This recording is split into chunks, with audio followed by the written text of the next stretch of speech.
we begin with a recap. Last time, party nearly died to some animated swords that attacked us before meeting Feral Sal, a Iorian scientist of an age gone by who is creating a disease that he says can kill even the gods. We managed to find some antidotes and use them, curing ourselves of frigid woe, before exploring the rest of the ruin here, and fighting a fucking ton of zombies that we ran into.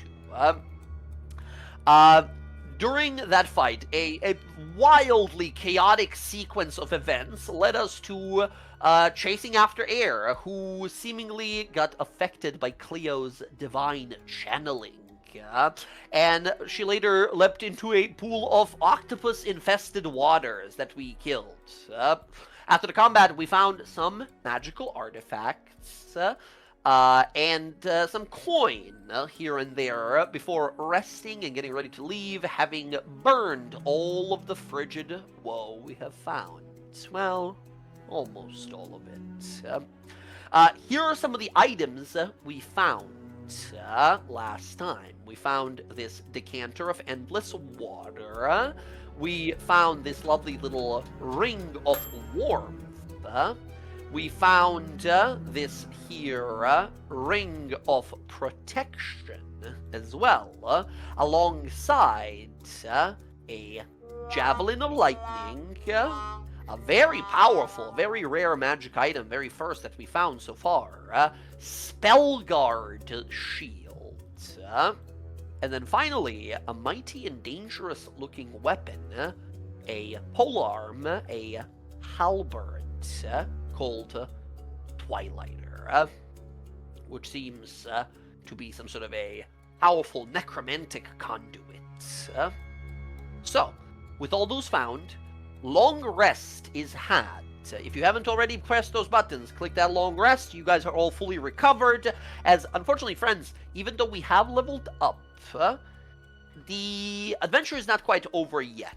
We have the cure with us, this antidotes that we have collected, that we must now bring back. There's a particular individual that we heard about in this small village of Cyrilnia called the Buyer, who the mayor of Palebank said would be very interested in purchasing and paying you for this cure. We are a few days of travel from Cyrilnia, which means, again, we must brave the frigid dangers of Iselcross, this place that is extremely dangerous. We were very lucky the first time, did not run into many troubles, but now we return. So, friends, as we pick up the following morning, as we hear the howling of wind poking on through, as Kiara, we probably see you first, kind of poking your head out, looking out the closed, like barely opened door of Sausvault, and seeing that frigid wasteland outside. Even though none of you feel the effects of frigid woe anymore, it is unmistakable just how freezingly cold it is outside. As you guys are in different stages of preparing yourselves for travel, inspecting your new weaponry, new magic items, and such.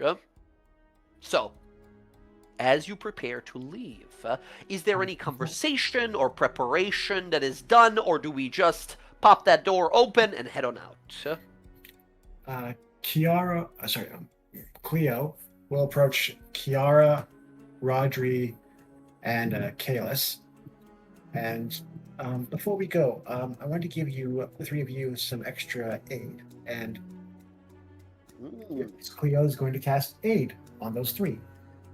Nice. Nice, nice, nice. All of you feel immediately bolstered as Cleo, this at second level, which means all of you guys feel supernaturally fortitude, like powerful of body here. As basically for the whole day of travel here, you guys will have 5 additional hit points added to your maximum for today only. Easy way to track this in your character sheets. If you go to where your like maximum health bar is, don't just add a 5, but actually just type in +5 and leave it as that +5 to remind you, because the token will do the math for you, but the character sheet won't just add it to your permanent health. Very cool. Cleo, what is this? Is this like a wave of energy that goes from you, or like a short prayer, and then they start glowing or something? Is it visible at all? It is visual. I think Cleo grasps the very old-looking talisman, her holy symbol, to the logger and says, "Logger, grant them your aid." And she'll raise her hand towards the 3, Kalis, Kiara, and Rodri. Mm-hmm. I don't know who Mother is, but that sure was shiny. Thank you. Of course. Thank you much. Speaking of that, she's gonna start playing her music and start telling all of them how wonderful they are as people individually. Oh. Mm-hmm. Okay, listen, I'm really glad that you didn't die, and I'm hopefully you'll let us into your amazing personality a little bit more. The more you get used to us, because I know it's in there. You can keep looking, that's for sure. Oh, you know I am, baby. And there, I'm glad that you introduced us to a lot of your culture, and we're still getting to know each other, but sometimes you seem like a little bit rough around the edges. Is just because you haven't probably met people like me who are a little bit more warm, but we're gonna get there, and we're gonna be all great friends, and I feel it here with everyone here. And Cleo, darling, you're so sweet. Don't worry about your memories. You're gonna get them all back. I know it. And Roger, you make really good food, and sometimes it's a little odd, even for me. And I live in the swamp, eating like alligators and shit. But it's good food, so I appreciate it. And Connor, what can I say, Connor? You're amazing. She's gonna go give him a hug. Damn right. What was the last part? I missed it. So you're amazing, and she's gonna give him a hug. Oh, big bear hug. Big bear hug. All right, well, You're amazing. let's stick too. together. Let's stick together, everyone, and let's help each other, and let's not fucking die in this fucking snow hell that we're in. Well, All at the of- very all of least, you- if you do die out there, you die pretty. And forever. Oh, well, there you go. I guess the plus side to it, I guess. Okay, all right. And forever. Amazing. All of you feel as Kiara devotes her sort of momentary bits of attention to every single one of you, you can't help but feel a little more determined, a little more brave and ready to do this. As Jen, I believe, with that new feat of yours, what's the math? Everyone gets, I believe, temporary hit points. 9 temporary hit points to everyone in the party. Now, that is absolutely bonkers, as you, Kiara, here give what is basically 54 temporary hit points to the party as a whole, right? Not too bad. Not too bad at all. Amazing. Is there any other preparations we should do before we head on out?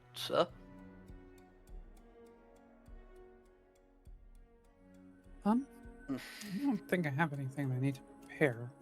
Mine's Very all good. pretty short duration. Very well. Well, now that friends. we're not freezing to death, though, we don't have to walk slow. Correct. Friends, I need one person to make a survival check to see if we can find our way back through as the door opens and heavy snow-filled powdery wind kind of blows on by, obscuring most of your vision, biting at your shoulders and the edge of your cheek. A group of adventurers heads on back towards Cyrelnia. So, who is going to be, like, leading this? Who's got the greatest survival amongst us?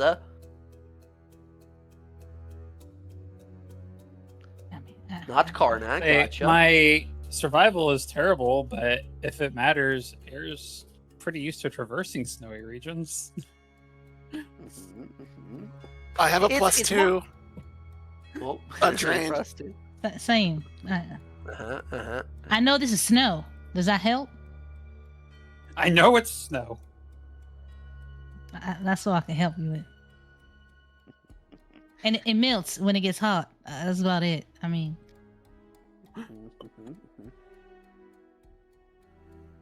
in that case, friends, it looks like it's probably gonna fall to the one with the highest bonus here, which actually might be Cleo, maybe, just because Cleo has the highest wisdom.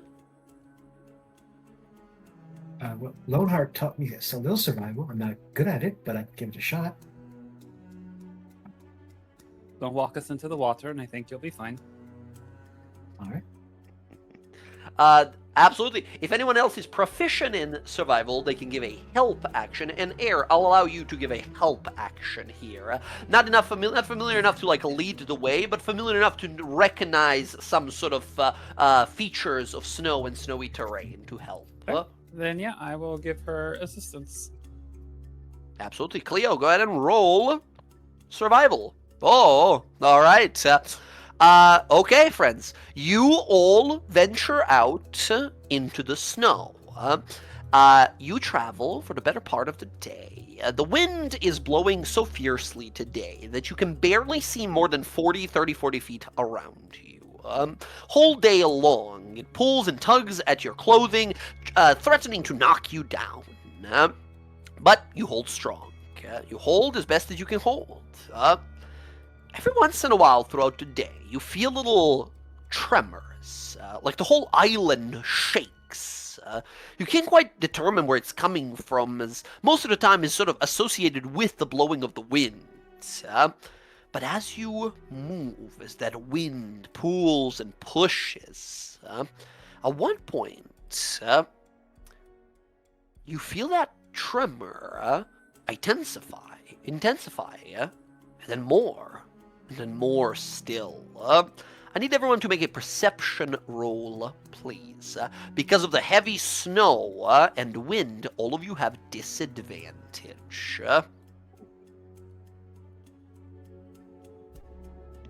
All of you have disadvantage unless you have a passive perception bonus of 15 or higher. Cleo's got a passive 16, so it'd be a 21 was the first one. Very good. Not that it mattered. You got insane rolls of both. Okay, here. Cleo. Wow. All right, Cleo. You are the only one quick enough to react as you realize those shakes that have been happening. There must be something happening on this island. But this recent set of them continues to tremor the grounds beneath you. That's not distant. That's not far at all. In fact, it's right beneath your feet. As all of you feel these tremors, Cleo, you can pick one more party member who is not going to be surprised about what is about to happen next in the middle of this snowstorm. Someone you basically grab and pull away to safety as something is about to burst out of the ground right beneath you all. Who do you grab for and pull to safety? As you realize you can only grab one person.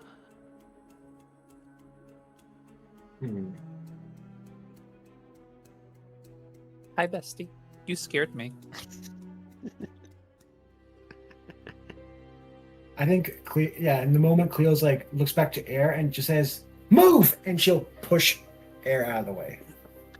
Air, she barrels into you, and you go sideways, not expecting, almost losing your balance. Just as you do, you watch as the rest of the party begins to levitate and then launch into the air as something bursts from burrowing beneath all of you. As I'm going to move you guys to a little map. Right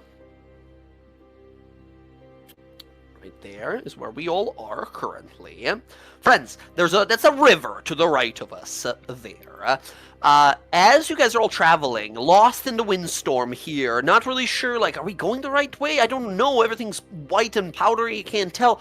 As Cleo shoves air out of the way, the rest of you turn a little too late. You notice it a little too late as the ground trembles and a creature bursts from a snowbank.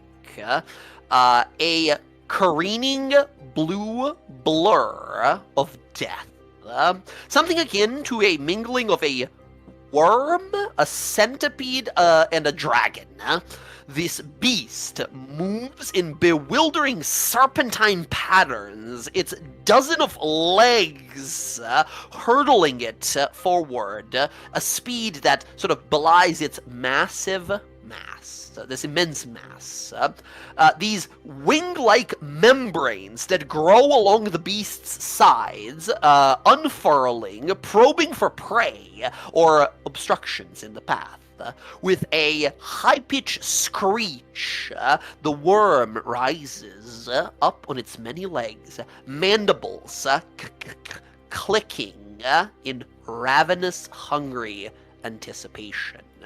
I need the whole party to roll a d6, everyone except for Air and Cleo. As bursting out from beneath you guys is this creature. Or let me show you the full art of it. But like a gigantic centipede monster that bursts out from underneath us. Size of Right. a horse. Right in front of Kiara. Well, we're about the role is to see here who will be closest to it. Okay, Kalis, you're adjacent to it when this happens. Karnak, you are 3 spaces away, back over here. Sorry, 6 spaces away, over there. Kiara, you're all the way back here with Karnak, away from trouble for a moment. Run, penguins! Rodri, you are far, but not as far as the others. Air and Cleo, you guys can, as it bursts out, choose to be anywhere from 5 to 30 feet away from it as it bursts out. I think think seeing Cl- what happened. Go ahead. I think seeing what happens, the imminent threat that it poses, I think Air might thank Cleo. Thank you for saving my life, but let's go get the others. And she'll go in. Asted, Who, and Rook immediately start sort of like floating about quickly as your sprite friend Karnak, lands on your shoulder. Holy shit! As Cleo rushes back, the moment you guys rush towards it, you immediately realize, like, bad call. As you approach it, this thing turns to look at you all as it screams, as its mouth opens. You watch up the length of its body. You see icicles dangling from its body, covered in frost, and then you see waves of red heat going up its body. As it roars, you feel intense fiery heat as you get into melee with it. Is your decision still to get into melee with it? No. Okay, No. gotcha. Like, Air's like, yeah, I got this. Sees the fire, like, no. Air, as you back up and realize, but I'm not gonna. Oh wait, your 10-foot reaching weapon in hand. Yes. Now. Cleo, what about yourself? Cleo, realizing that she led the group into this danger, is obligated to rescue Kalis from this creature. Kalis, you fall backwards. This thing sort of snarls down towards you, and as its mandibles open, it turns and it sees Cleo rush on up. Cleo, it's intriguing. It didn't look at you, but the moment you started walking towards it, it like turned as if knew you were about to take a step towards towards it. Friends, I need everyone to roll initiative.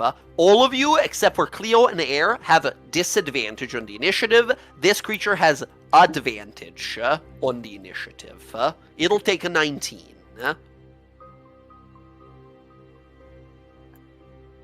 Ooh. Karnak, don't worry about it. You got it. We'll keep that one. Oh no, you rolled twice. That was the second one. I thought that was the first one. My bad. Okay.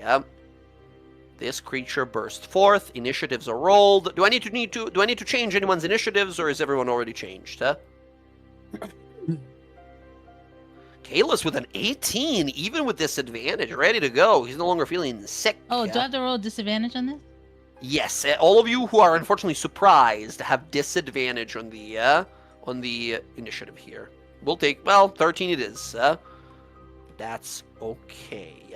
Friends, initiative looks wow. The creature here beats Cleo by 0.02. As all of you look over, like, what the hell is that thing? As it bears its massive mandibles down onto you guys. This is a creature of massive and dangerous size. And you guys have all heard that Eiselcross is a very dangerous place. Let's just see how dangerous. Initiative begins. As it bears down on top of the people in front of it, this creature is going to decide on a 1 to attack Cleo and a 2 to attack Kalis. Kalis, it attacks you. Kalis, a massive bite. 17.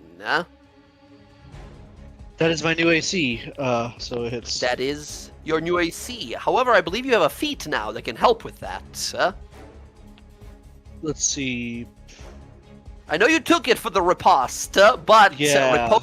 riposte, I'll never Yeah, learn. so what is it? When a creature hit within 5 feet of you hits you, you can gain a bonus to your...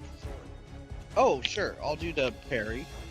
Parry, if you parry, you can get yourself bonus against the triggering attack, potentially causing you to miss. So you add +2 to your AC here, which I think misses. Yeah. Kalis, this thing puts your entire body into its mouth and crunches down. You get your blade up and stick it into its top of its head, top of its jaw, and as it bites down, it feels that pain and sort of recoils off of you here. But you got a look down the gullet, and you watch bubbling what you swear is magma coming up the body towards you, Okay. as you manage to sort of recoil from it, as it recoils and shrieks and then turns back. That is its one attack. But you realize, you saw just how much potential damage you can be. You realize, like, it almost bit me in half. That was gonna be 26 points of damage. Okay. Cleo, it is now your turn.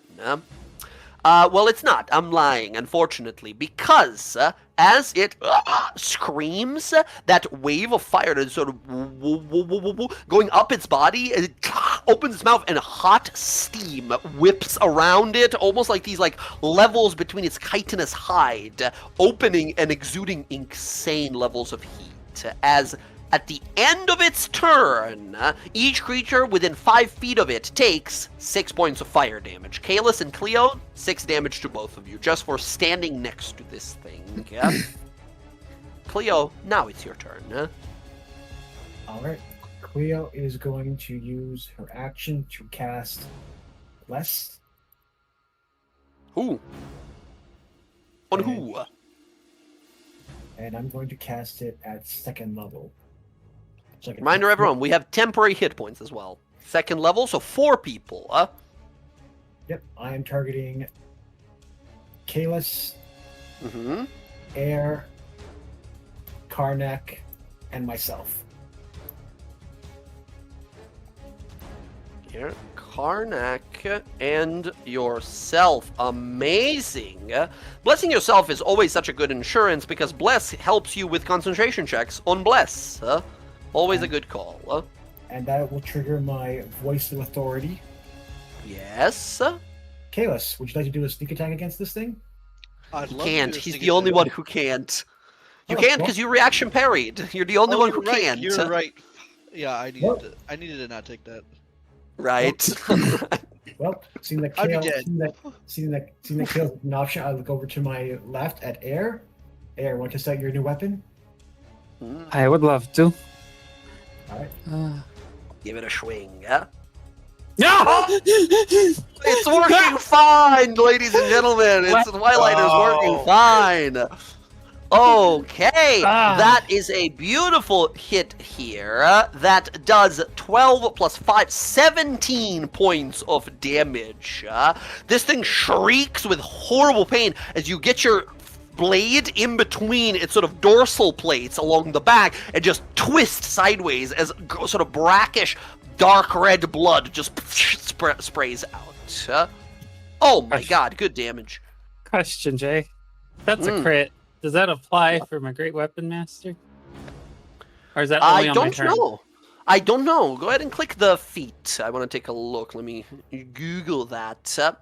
Immediately after you score a hit with a melee attack, immediately after you score a critical hit with a melee weapon or reduce creature 0, you can make one attack with a bonus action. as a bonus. So it doesn't matter. So it's supposed to be on your turn because it's bonus action. But good looking out. Good thinking on it. Nice. Nice. And look at that. Just plus, and you get to add. You have a +3 modifier, by the way, in there. It should be +2 right now, because remember, it's proficiency bonus. I believe. No, because weapons also have +1. Oh, right. Good thinking. Yes. Absolutely. It was just put together. I thought it would be, like, separate, but fair. Yeah, it's fair, only got fair. the one slot for it, so. All good. Good thinking, yep. Nice. Cleo, blessing everyone, causing this brutal strike to land. Anything else? Standing next to it, bad, you figure out. I don't want to take that opportunity, so I'm just going to stay put. Okay, very well. Kalis, it is now your turn. Okay, let's... Yeah, I mean, I'm just gonna... Oh, I need to add the bless... Do I have it? I do have it, okay. Extra d4, yes. Everyone remember the temporary hit with Cleo. Take off your temp first before the actual health, I think. Yep, so I'm from 6, I go down to 3 temp. Yeah, I'm going to attack this guy. Boom Blade. You'll try. He's a scary worm, man. And I will have Rook fly in and give me some help here on this first attack. Absolutely. Absolutely. Here we go. Advantage, let's do it. 23. Big hit. That's a hit for 20 points of damage with sneak attack here and big stab.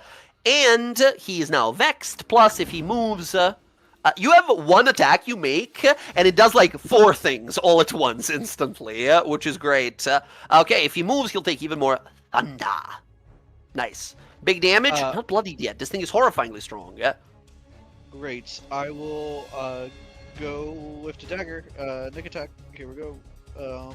Sneak attack. 22 to hit. For Hits. 3 more damage. And every time you stab into it, a gust of hot air and blood sort of blasts against your body. Then I think I'm going to run this way, and I want to get behind this tree and bonus action hide. Excellent. Rolled initiative for it again. My bad. Excellent. Go ahead and give me a stealth roll. 16. You think you are fine. But you realize very quickly as you see the creature move, it happened. You know when Toph first shows up in Avatar, yes. and the guy takes one step and boo boo boo boo boo boo boo. As you realize this creature has some ability to sense things that Tremor move sense. around it. Yes, you very much so quickly realize it has some form of tremor sense as it looks over in the direction where you are hiding. You do not think you're hidden from it. Okay, that's Okay. Air, it is now your turn. Okie dokie. So we got reach. Acid's gonna fly in and do their thing. And then here we go. Come on, Twilighter, do it again. Twilighter. Oh shit. Hold on. Fuck, I did that wrong. Nice hits. I was gonna use my bonus action real quick to hex. That's fine. That's totally fine. Bonus action to Hex. Now it's a gamble, right? Now you're like, what if I crit, though? I'll be able to attack again. So do I use my bonus action? Yes, absolutely. Getting Hex. going the first time. Yeah. Hex on there now. Go ahead and add that d6. Big 6. Let's go. As you use it, as the damage hits into it, Hex is a necromancy spell, correct? Or is it? Is it an enchantment? What is it? Oh God, what is it now? It's an enchantment now. I think it used to be necromancy. It does necromancy damage, but not quite necromancy type here. You do see the necromancy does, the necrotic damage does seem to resonate with the weapon. Nice. That is 20 points of damage here. Beautiful. And that's my turn. It seems that it's just about exactly bloodied here. Kiara, it is your turn.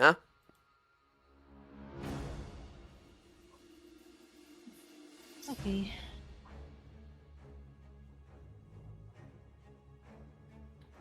Alright, I'm going to... I don't see anyone is looking pretty bad yet, so... Kiara, make a quick perception roll. Okay. Still at disadvantage, right, because of the snow? I'll say no now, because your senses are very much so turned up to 11 as combat has started. Nice. Kiara, you're like, okay, who's in trouble? Who's in trouble? And then you feel a set of tremors behind you. As you look behind you in Karnak, and you see the ground shaking and moving towards you. You think you're in trouble. She's gonna say, Karnak, we gotta move. There's more coming this way. She's gonna...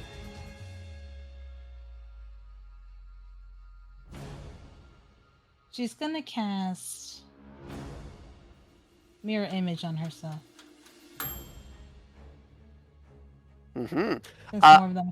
I'll say as you're about to start casting it, you probably wouldn't know this immediately, but Kalis, you have just experienced this creature look over in your direction even though you were hiding. You've seen Kiara cast the spell before. As she's about to cast it, Kalis, you know that this spell won't do anything against these creatures that can sense movement on the ground. Does Kalis yell something out? Sure, yeah. Don't do it. They can see you. What do you mean they can see me? I mean, that's the point. They're gonna see the triple. But she's gonna cast it and she's gonna climb into this tree. Excellent. 4 of you climb into a tree.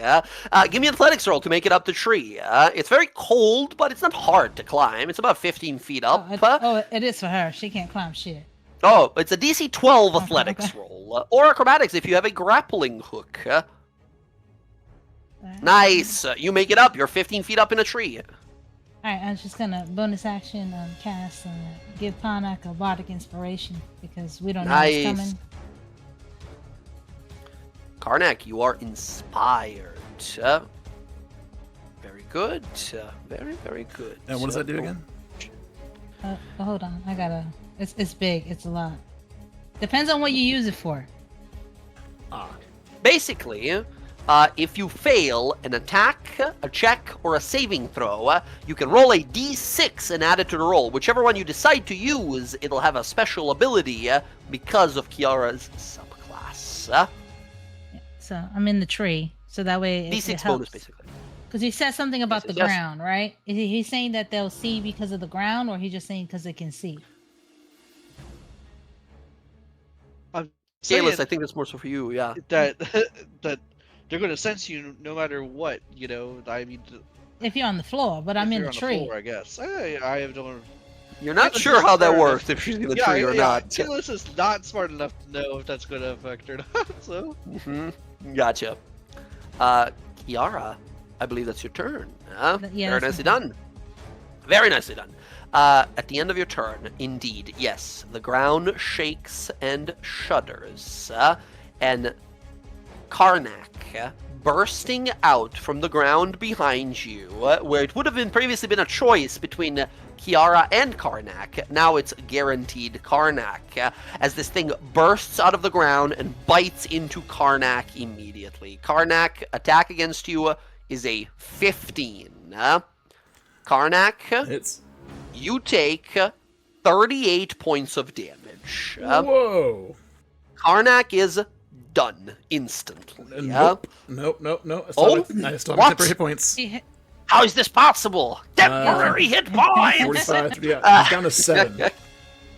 Holy. Karnak, you feel something like whoom, move underneath you, and you look down, and the ground beneath you in the snow falls inward like a quicksand pit, as swirling up and opening like a flower of death is a maw of this insectoid creature. It bites onto your torso with your legs fully been inside of it.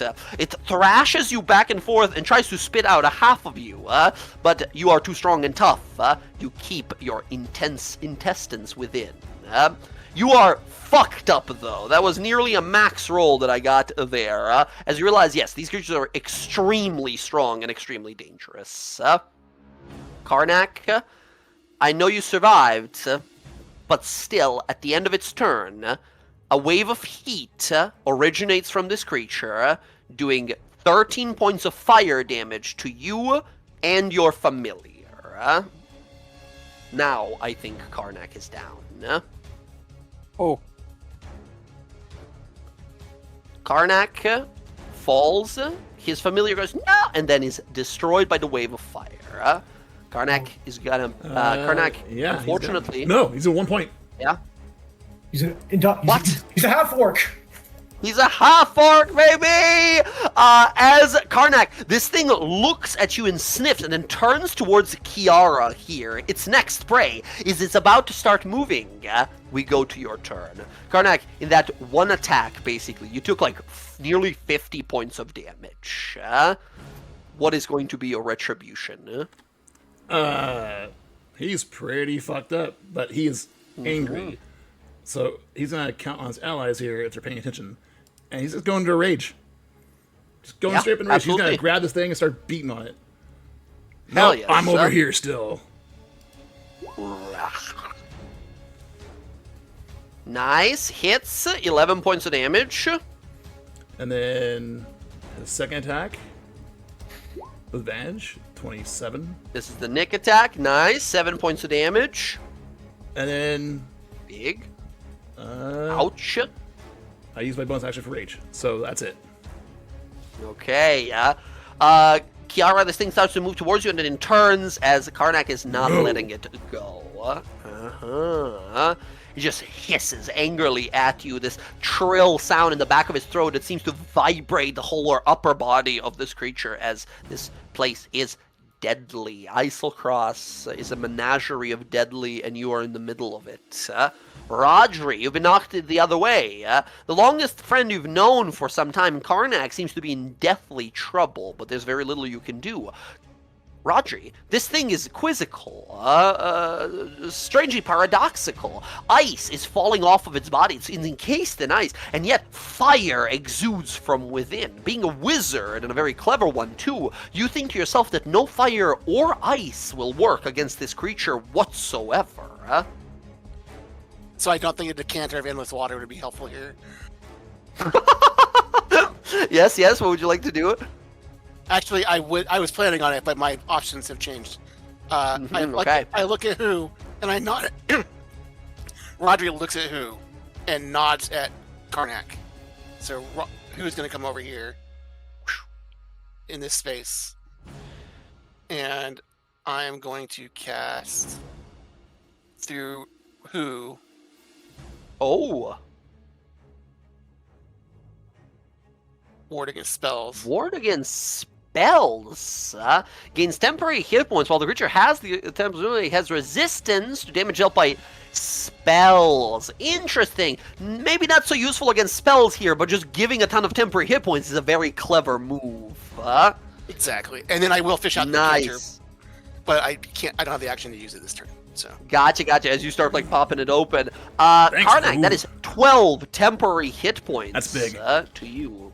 The chefs, the cooks, keeping each other alive. Very good. All right. He thinks Roger, who? beautifully done. who points back like whoo, like it wasn't me, it was that guy, but you don't care, you don't understand him. Okay, Raji, nicely done. Unless you have a bonus action of some sort, I think that might be your turn. I'm good. Okay. Next up, we go to the first Remoras. Cleo, you look on down and you see just how devastating the attacks of this creature are. It looks over here amongst you, Astid, and Air. Air, you're the only one who dealt damage to it. You definitely see that this creature is like, do I go for the big one, the one that hit me, or the one that's standing right in front of me? Air, you have an opportunity here if you want to like roar or get its attention in some ways, or do you let it sort of decide who it's going to attack?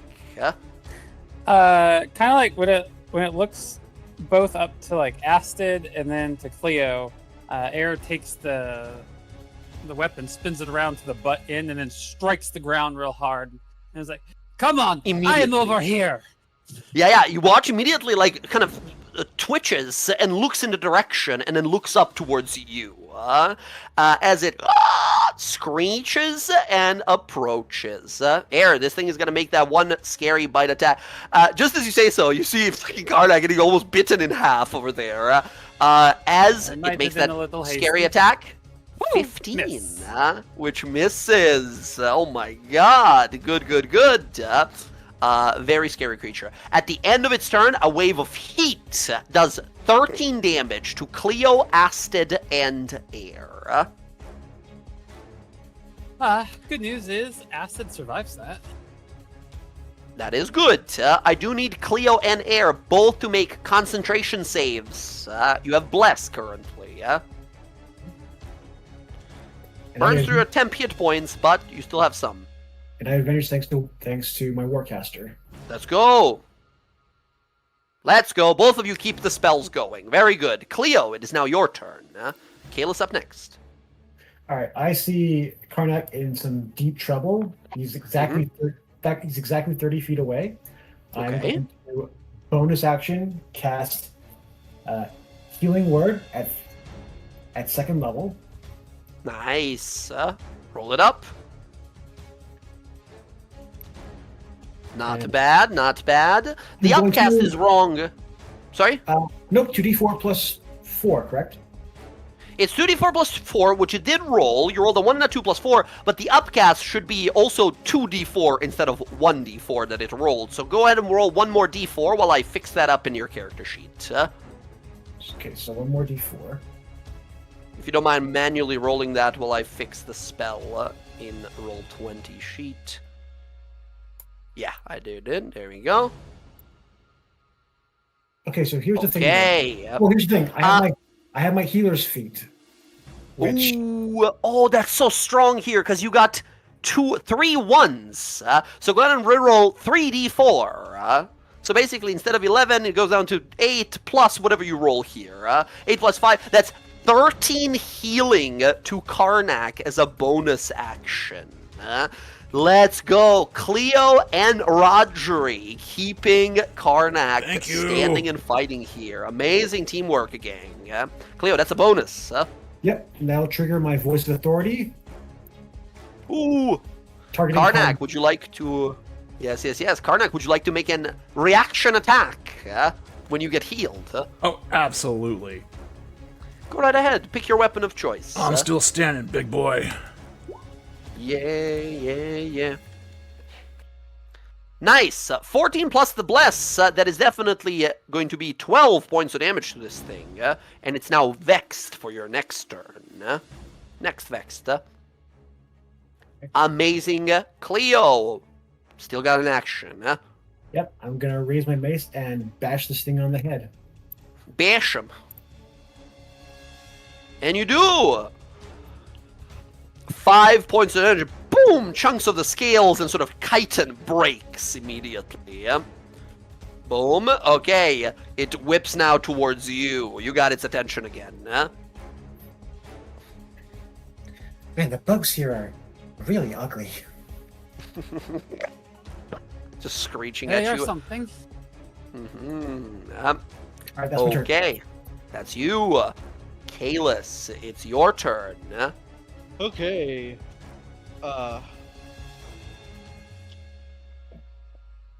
Yeah, I think knowing that it's, I'm just gonna go in. I'm just gonna go in. Here, Rook will help, and yeah, we're gonna do our thing. We're gonna Do your thing. Boom and Blade, sneak attack, the whole deal. Here we go. Help with Rook. Help with Rook.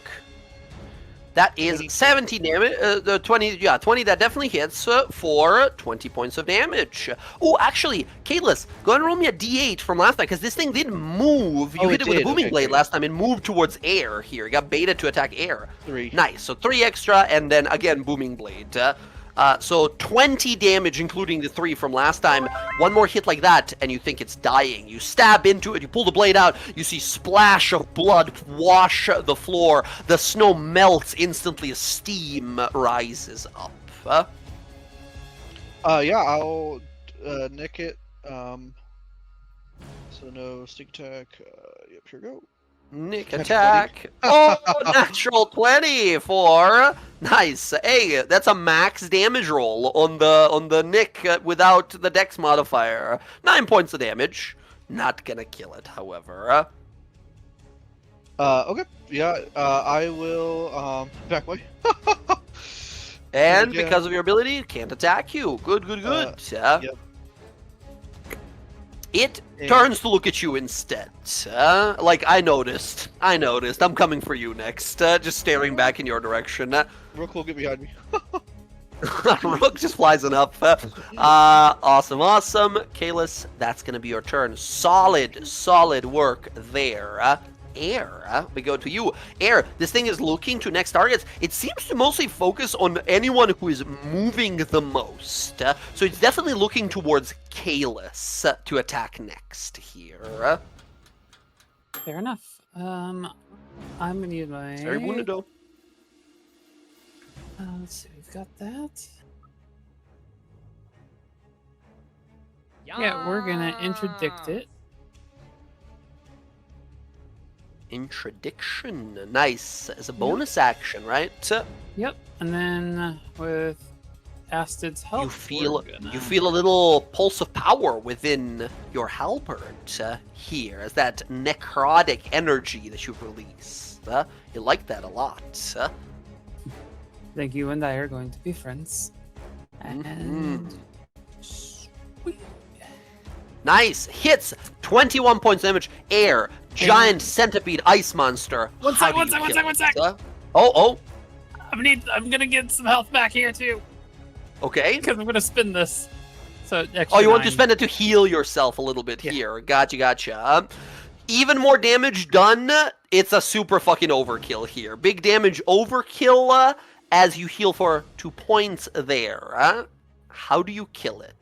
It's like we don't know how long this thing exactly is, but like most of its body is above the snow, right? And it's Right. shrieking, its many sort of centipede legs curling in. It bends down to bite on top of you. How do you kill it? She kind of like goading it in when it like comes down to bite on her. She raises Twilight up, catches its mouth. Every muscle in her body like flexes as she twists and drives its head to the side. When it hits the ground, she up-ends Twilight and just stabs it straight down through the head and releases both the magic of the hex and the interdiction to just surge through its body. Alias. The whole body just kind of moves almost like a wave in horrifying pain. All the legs begin to curl in like a centipede when it dies, and it sort of curls in a loop in front of you there as it dies slowly and painfully. Very nicely done. One down. And there we go. All right. Beautiful. And that will be my turn. Okay, you got some movement if you wanted, but yes, you can go ahead and do that while Kiara takes her turn. Okay, so how high is this tree? Okay. Where's that? You're Like, 15 how- feet up. Okay, so I'm gonna come here. I'm gonna get down the tree. Okay. Gonna run over here to Karnak, and I'm gonna. Well, I can't get in the tree because I don't have movement to get up there. But No, you use 15 to get down the tree and then 15 to move over there. So Yeah. that's pretty much all your movement. yeah, so I'm gonna give him a cure wounds. Oh, okay. Cure wounds. My Go once right per ahead. day. My once per day. Yeah, so first level here then. Go right ahead. Karnak is getting a lot of love today. Beautiful. Oh my god! I Ooh, rolled it like unlucky shit. rolls. Unlucky rolls, but that's still 8 points of healing to Karnak. It says that's once per day. Is that does that still count? Like as a cast? So that means you cast it without a spell slot. Rule for spell casting is you can only cast one spell with a spell slot per turn. So this is free, right? If you have a bonus action spell that uses a spell slot, you can still use it. Yeah, I'm gonna do that because that's not enough health. Bonus action healing word. Love that you can do double healing on a turn now. Really useful. What level is this going to be? He's about 10-ish down, 15-ish almost.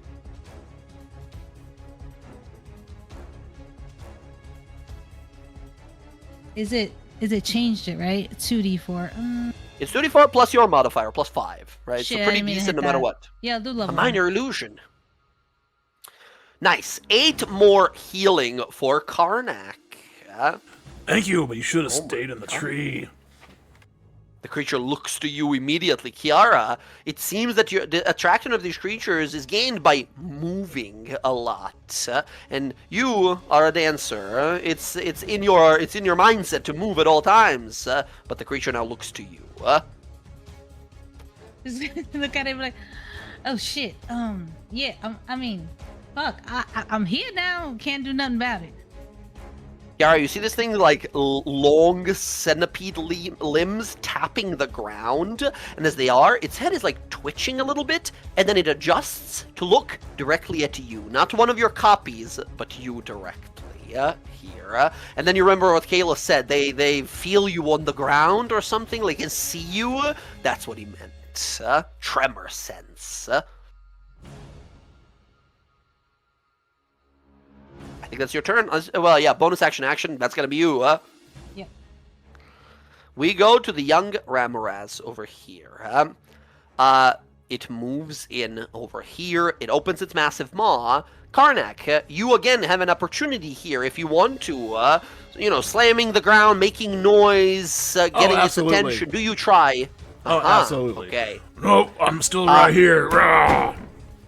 It turns now amongst the two of you, but both of you have moved plenty this turn, so it's still going to be instead of guaranteed Kiara, it's going to be a roll. One is Kiara, two is Karnak. It goes for Kiara still. Because it has tremor sense, it can immediately detect which one of your mirror images is the true you, and it makes a bite attack.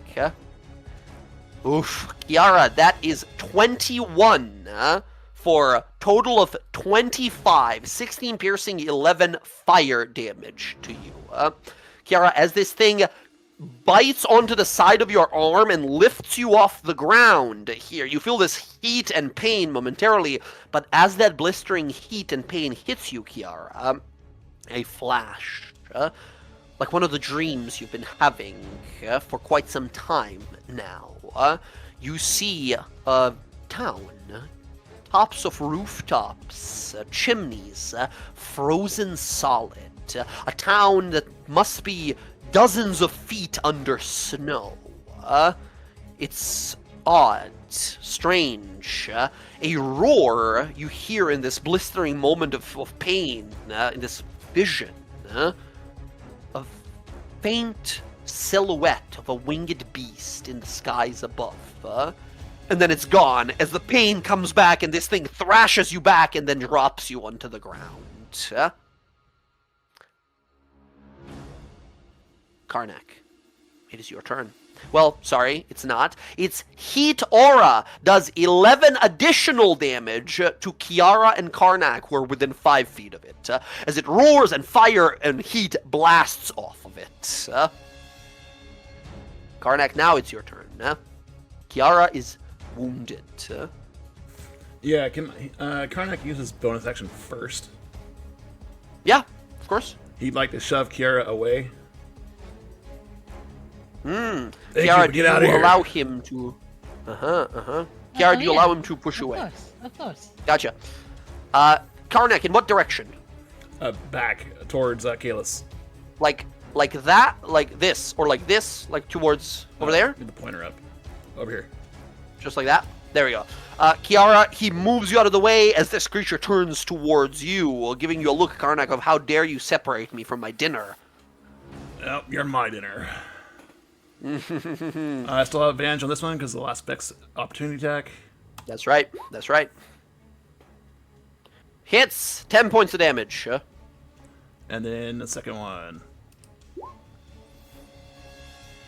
14 plus 3 hits. Nice. Again, this one does not add strength, but still 7 damage is beautiful. Okay, And then he will, just about bloodied. He will run around in circles and get back in front of Kiara in it. Just make a bunch of noise and Defensive movement. position. Good. Karnak, I believe that's your turn. That's it. Okay. Rodri, it's your turn. Your spell has greatly bolstered Karnak, but Rodri, you running that far, and I think at this point you're realizing yourself, Rodri being a very clever wizard, go ahead and make me a nature roll to see, like, do you know what this thing is? Oh, beautiful. Rodri, much like the ship that you guys arrived here on, this is a monster called Remoraz. Same as the ship. Remoraz are basically ice centipede monsters who were created by some ancient wizards of times immemorial that have powerful fire that burns inside of them. Again, quizzical monsters with both powers of fire and ice at once. They are bestial in nature, pretty simple usually. And they, yes, rely on their tremor sense and are always aggravated by movement. So, Rodri, as you run over here, you know ahead of time it's going to look to you immediately as its next target as you've moved the most. Okay.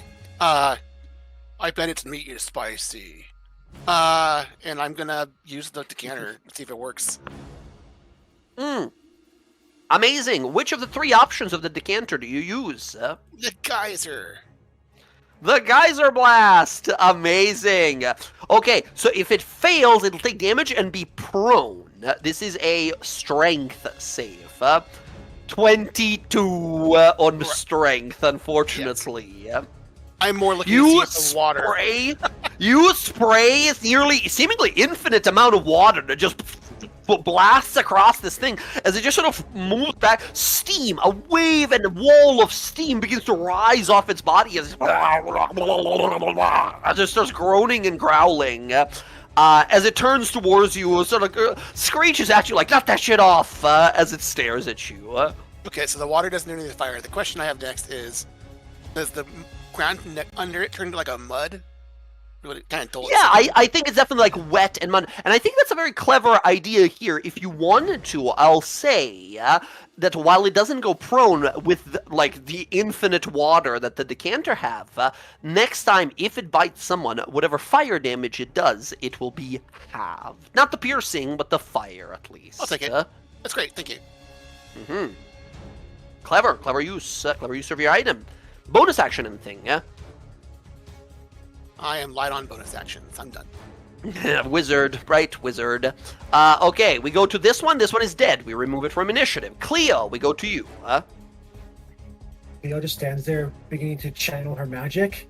The musician is not food. And I'm going to cast Guiding Bolt on the young Ramirez. Yes, go right ahead. Ooh, 14. 14 is the AC. Let's go bless. Is that a Digimon fucking gif? Yeah. Oh my god, I haven't seen Digimon in so long. 14 points of damage. Amazing. This creature is now bloodied and glowing with radiant light of justice. Next attack against it has advantage. Beautifully done. Alright, Delm action. Cleo is going to stay put. Chillin'. Okay, yeah. All right. Kalis and Rook, it is your turn. Okay. Yeah, let's get in there and kill this other guy. Yeah, we're gonna get in there and do the same thing. Rinse, repeat. Rook will help, and we're gonna go for the attack here. Boom and blade. Here we go. I'd like to see you try. Okay, yeah, that hits. Nice. 19 points of damage, plus some more if he moves. Again, much like you did last time, one more hit like that, and it's done for. Okay. And I will. Yeah, I'll do my nick attack with the dagger. Here we go. Let's do it. Big 4 crit. percentage. Again, hits. Nice. 4 points of damage. Magic dagger doing work. Yeah, and I'll back away. Say, come get me. You have at this point moved the most. It looks to you now instead. That's the plan. Okay. Yep. All right. Nicely done. Air, it is your turn. Aston and I will come running up, swinging our lance. It's like in a video game that a bunch of tanks keep taunting the same target, so it's like whipping its head around at everyone who's moving Right. so much. And as we do, we're going to fire off another interdiction on it, and then Acid's going to swoop in as I go running in and try and smack the shit out of it. Same combo with 23 does 26 even with bless hits. And Ooh, nice. boom for an extra 4. An interdiction for 4 more. That's a second interdiction. Good. Incredible. That is 17 for 21 points of damage. Air, go ahead and describe again how you killed this second worm, ending this fight. Seeing how like it's kind of going, like when it looks back over towards Kalis, Air comes running in, and she takes this like leap, and like as she does, she pulls the Twilighter up and comes like flying at the side of it, slams into it, drives it in more like a harpoon, and then just lets her weight drag it and the blade down, like wrenching it open. As you twist the blade, a creature's shrieking of pain is silenced, as we see little spatters of molten blood hit the side of your armor and face, as we see the steam and heat rise off of it here. In a chilly weather like this, this kind of warmth is not too unwelcome. You guys look amongst yourselves. Karnak got nearly bitten in half, but is doing much better now, as most of you guys, I think, look over to Kiara, who seems to be pretty badly wounded. But the combat is finished. Cleo will, seeing that Kiara is really hurt, she'll lean down and cast a healing word into Kiara. And once Karnak sees that Cleo or Kiara's gonna be okay, he's still in his rage. He's gonna go all berserker on this dead Resin-Raz and start tearing it to pieces. You feel the heat of its blood hit you, but it does not affect you in your frenzy as you tear this thing open. In just about every piece of scale and spine is broken.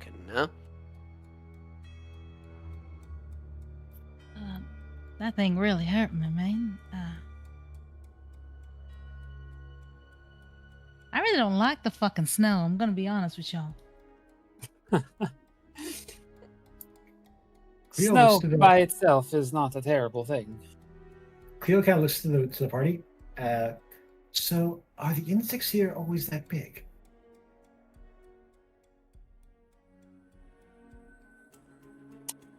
That's a good question. I don't think anyone is from here, right? Like from here, the Green Wildlands? I don't think any of us is here, right? I mean, not from Isocross, but you know, this is a whole different animal. maybe it's the No, magic and shit in here. I don't know. far from the I south don't know is what where my they- home is, so. Don't know what they feed these things, but scary shit. I look over to Cleo.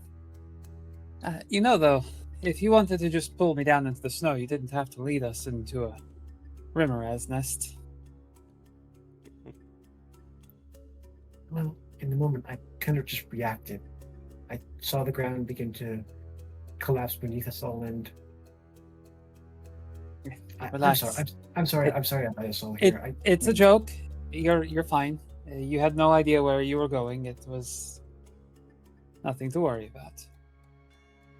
She's gonna say, Cleo, I didn't know that was a joke either. Don't worry about it. It's really hard to tell. You know, sometimes you think she's joking and sometimes she's serious. You never knew. I do find jokes a little hard to tell if they're. Maybe she smiled or Funny? something, or like gave a thumbs up or something. You know, so we knew it's like her joking. Okay. Here, you can kind of hear them. They're not that far. They're like 10 feet away. Kind of. I thought the innuendo behind the joke made it obvious. Goddamn Swedish accent. I can never tell if they're joking or not. Actually, I have a question. Yes. Back when we were in the Sausvault, there was Yeah. books and like kind of scattered paper around. Mhm. Could Cleo have picked up a blank tome or something like that hasn't been like written in? So you guys found there was like a library, and you guys found some scrolls in there, but none of the actual books of any value, because any mundane books that they had rotted away. As this place has been here for hundreds of years, and the walls were broken, and so no actual like books for writing. But you could absolutely have a notebook on you. Well, that's totally fine. Yeah? Okay.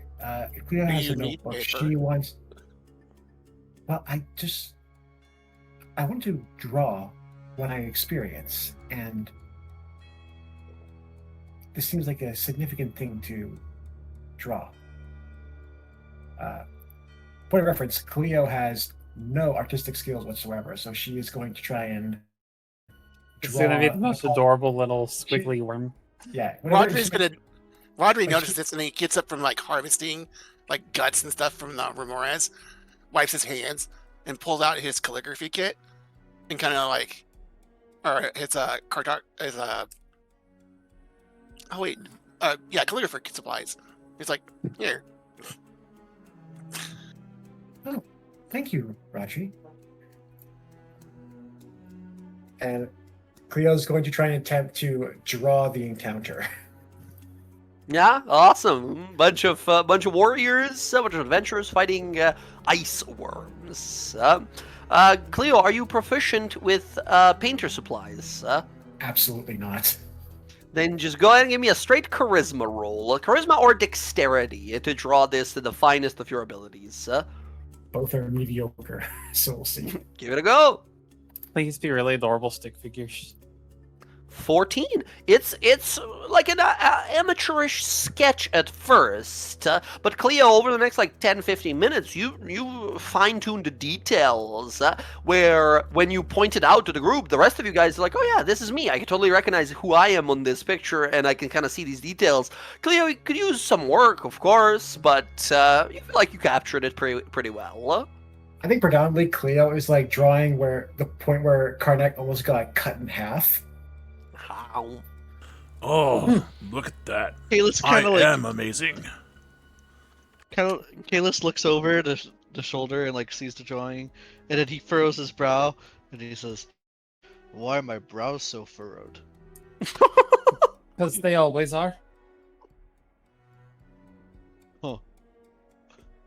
You do give off angry face a lot. It does capture your likeness pretty well. It's called rested bitch face, and he does have it a lot, Kalis.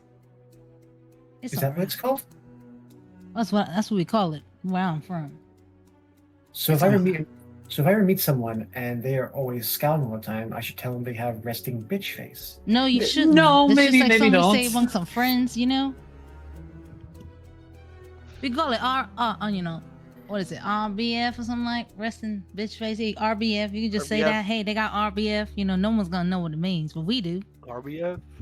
We used to just call it being an asshole. No, sometimes it's they're trying to be like all sexy about it. I think that's what Kalis is trying to do. Kalis is not an asshole. I agree. I mean, pretty nice, honestly. He scowls further. Stop scowling at us because we're giving you a damn compliment. No, he's trying to give you the smolder. If anything, he's kind of dirty. I'm gonna heal myself. Okay. Kiara, as you are listening to your allies here, you can't help but think to yourself, like, what was that? That vision, almost. Like, maybe it was just like a lucid moment of pain, but that felt real. I don't know, odd. Can I have that piece of paper? You have another piece of paper, Cleo? I'm gonna draw something. I'm gonna try to draw what I saw in my vision. Yeah, same for you. Are you provisioned in painter's supplies? If No, not, but that's a straight charisma or dexterity check. Your choice. I'll do charisma. Oh dang. Well, listen, I don't use a lot of mud where I'm from. Again, painting, this so- is an average, right? It's not like you do a poor job. It's hard. It all felt like instantaneous and so fast. Best you're able to draw some hills and some houses buried in snow, and then like a shadow of something winged in the sky that you couldn't quite make out, but the silhouette. Cleo kind of looks over Kiara's drawing. I think Karnak's muscles are a little bigger than that. Well, this is my vision. When I got attacked by that monster over there, I kind of got this vision in my mind. Sometimes I get them from like someone. Really don't know who he is or she. It's like when I sleep. This is the first time I had it, like when not sleeping. And sometimes, You had a waking dream? kind of. Wake dream? Were you on drugs? What? I don't take no drugs. You see this You body? surprised me. I keep it healthy, all right? Only thing goes in this body is body parts and alcohol, all right? I was about to say, wait. Wait for it. You don't eat Not- food? Not that. Oh, and food too. I don't. Listen, nothing against people who take illicit drugs. That's up to them. But I don't do that. Okay. What are drugs? Or bad Things- things. That is what they are. It's like medicine, but not like bad medicine that makes you see things sometimes. They give your mind an altered state. You know, I saw Kiara, my cousin one time do some shrooms in the swamp, and that motherfucker almost fell off a cliff. And I said, "Hell no, I'm never doing drugs ever again in my life." He almost went right off the cliff. Where did he find a cliff in a swamp? And there was no cliff. He thought it was a cliff, and it wasn't a cliff. It was just a big old like. Apparently, he Big fell old off tree. a cliff.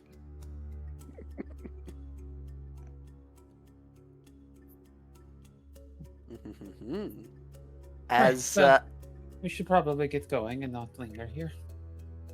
now, before you guys leave, quick mention here: we did kill a big scary monster. One of it is absolutely a blood smear, vis-a-vis the work of Karnak here, turning into the mush on the ground. But the other one might have some useful pieces. Question is anyone good with leather workers' supplies or tools? If not, if any one of you wants to make a survival roll to be like, what's useful here? What can I use for anything? You can try. And if not, whatever. We keep traveling. I think even though he's not trained, Rodri is doing that for food less than like the other pieces. So nobody else rolls, he will. You can give me cook's utensils roll with your strength or intelligence modifier Karnak will to do the gather same. some useful meat. Karnak, same for Rodri- you. Rodri's just dungeon meshi. But also, That's Karnak amazing. is also looking Yes. for any kind of trophy fangs or claws or something. You can grab either one of its like big frills from the side, like side frills that they had, or maybe one of the teeth, one of the very pointy teeth. He'll take one of the teeth and put it on his. How big is it? It's like just a little shorter than your forearm. It's like pretty. Well- They're like it's inside, like a long going forward teeth. He'll hang it from the side of his belt. So he's got the cloth and the other thing on his necklace, and then that thing hanging from his belt. Very good. Very good. Ooh, Roger, in a natural one, you burn yourself. You burn yourself quite a few times. The blood of this thing keeps, like, spraying. Yeah? Karnak, here, you take off a few chunks of this very warm meat. In fact, Karnak, you think to yourself, Karnak, go ahead and mark down, you gather 6 food rations. But these are special. These are ever warm food rations. This will be warm food forever. It'll never go cold. Now, it is still raw meat that you might want to prepare into anything, but, you know. I'm just thinking about that. That means it can never be preserved. That's right. That's right. But also, in a way, it'll never really rot. It's weird. It's magical. This looks tasty.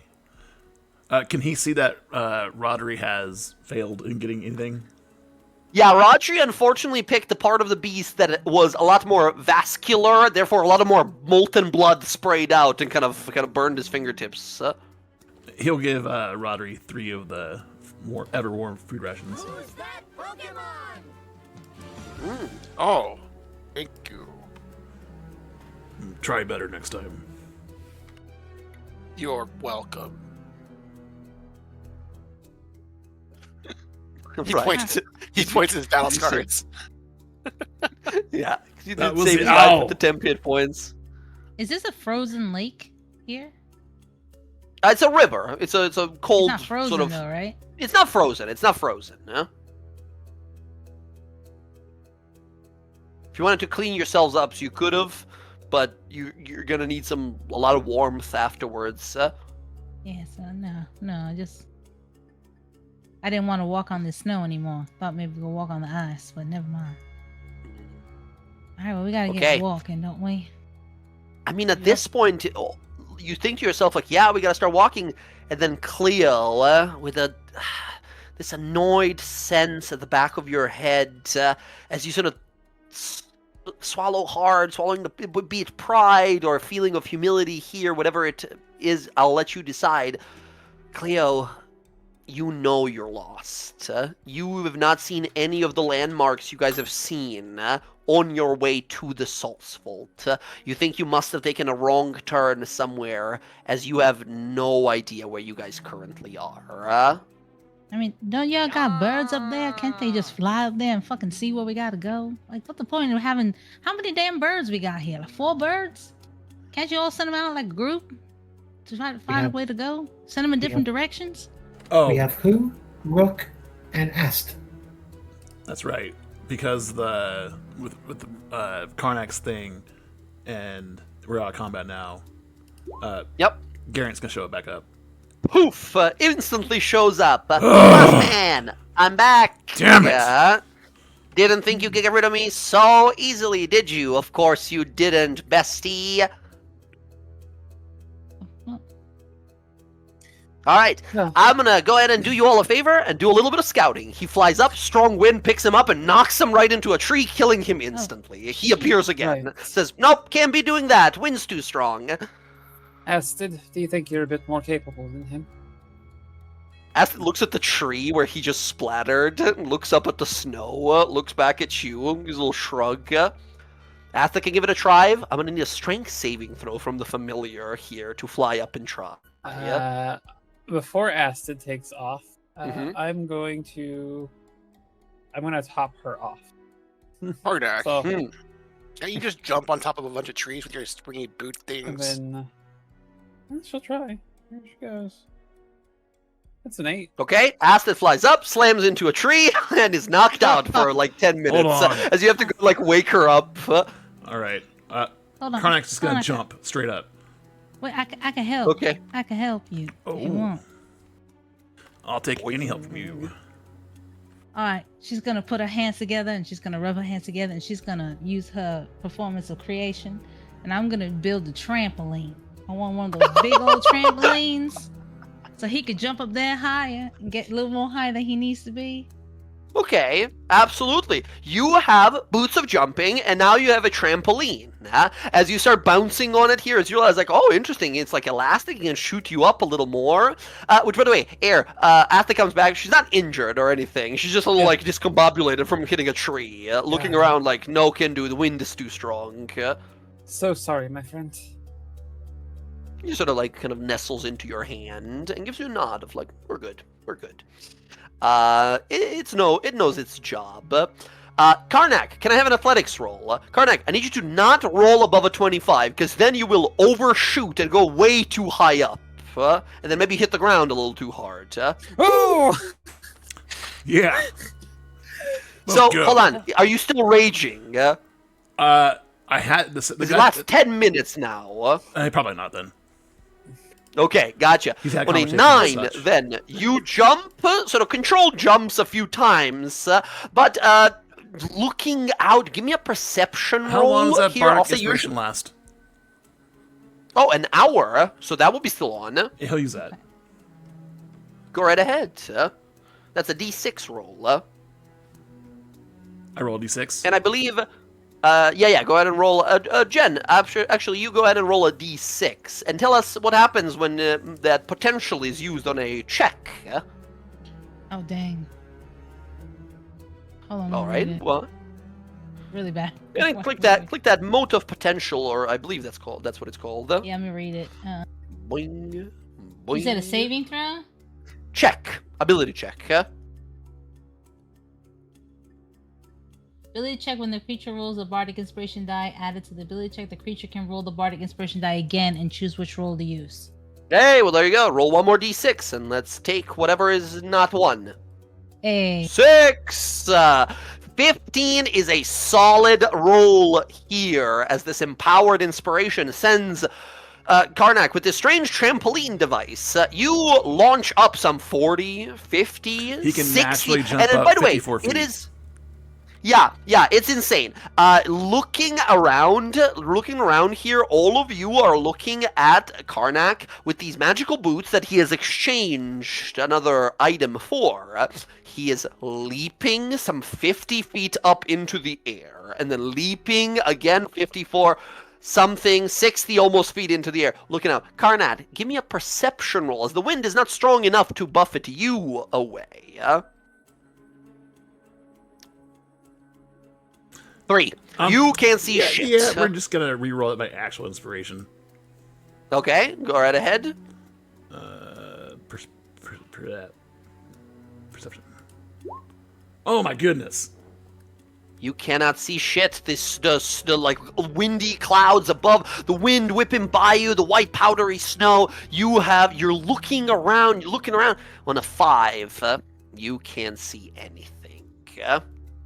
You know, you're gonna carry me, and I'm gonna go up there with you because you can't see shit. I see you over there. I see you, like looking like It's you hard can't to see. There's All right, snow pick and me everything's up moving up jump and down. in. I want to see how high we can go anyway. He'll pick up Kiara. You have this conversation. You have this conversation with him every 5 seconds, right? Because you have a moment of conversation, and he launches up 60 feet, and then you have to wait for him to come down to keep talking. Incredible. You pick up Kiara, launch again. You rolled pretty decently last time, so you get her up there. Kiara, I will allow here for you as well to make a perception roll, but after this one, this is no more attempts at this. So one more perception, no disadvantage. 16. Nice. Kiara, you look on around. At one point, he sort of like tosses you up a few more feet before you fall into his arms and fall back together as you look on out across the distance, where you guys thought that you were. Probably here-ish. You thought we should have crossed into those mountains, but wait, we haven't seen any mountains. You realize you guys have moved over here instead. Somehow, at some point in the snow and ice, unable to see the world around you easily, you guys got turned around, and you moved southwest rather than southeast. You have made no progress towards Cyrilnia. As I think you orient yourself like, I see mountains to the east of us. I see like a red trail off in the distance. There was like a lava river on the map. So based on that, I think we're about in this area. She'll get As your some- hair is like wildly flowing in the wind as you're being like jumping up and down. That was a lot of fun. I'm not gonna lie to you. But this is when we're here, so we're completely off where we were supposed to be.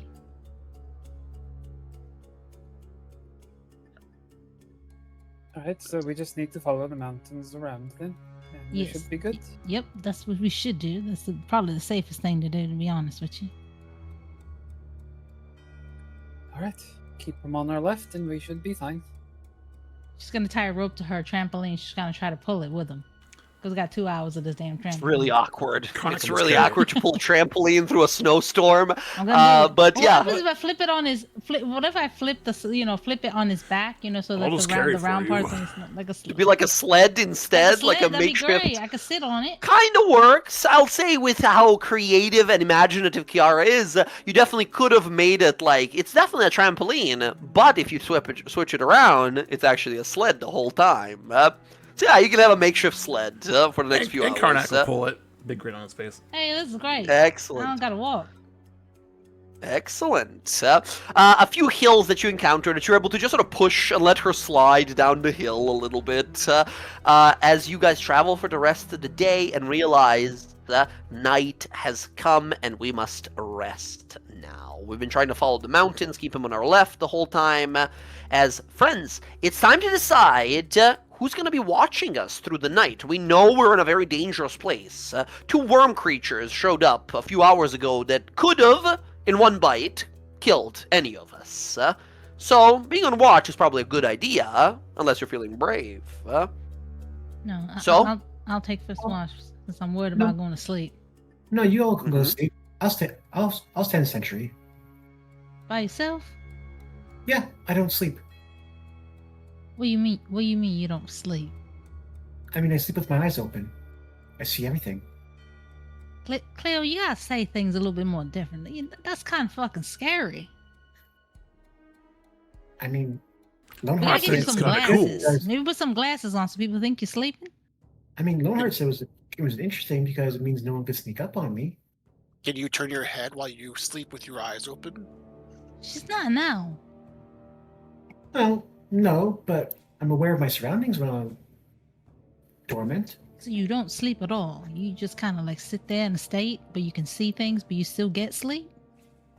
I mean, from what Air told me, I kind of just sit there with my knees against my chest. And I just kind of stare forward. I'm aware, I just don't move. It's a product of what she is. Which is I think most of you look at her and think like, elf. Looking at Cleo, she does have slightly seemingly pointed ears. You've heard that some elves don't sleep. But you're not sure if that's it. Well, Alright. like me, she's what you would probably call a hollow one. which is What does that mean? I mean, really? That don't make real sense for her. A hollow one? Means we're both dead. To a degree. Wait, you're dead? Huh? What the hell's going on here? This one sleeps with her eyes open. Now you're saying you both dead? I don't Died think at I don't one think- point. how come you don't do what I do, Air? Different circumstances of how we were created.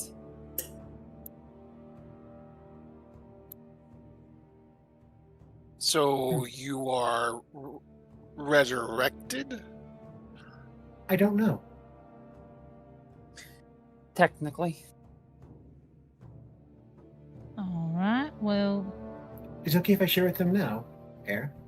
I mean, we're already on the subject, so we might as well.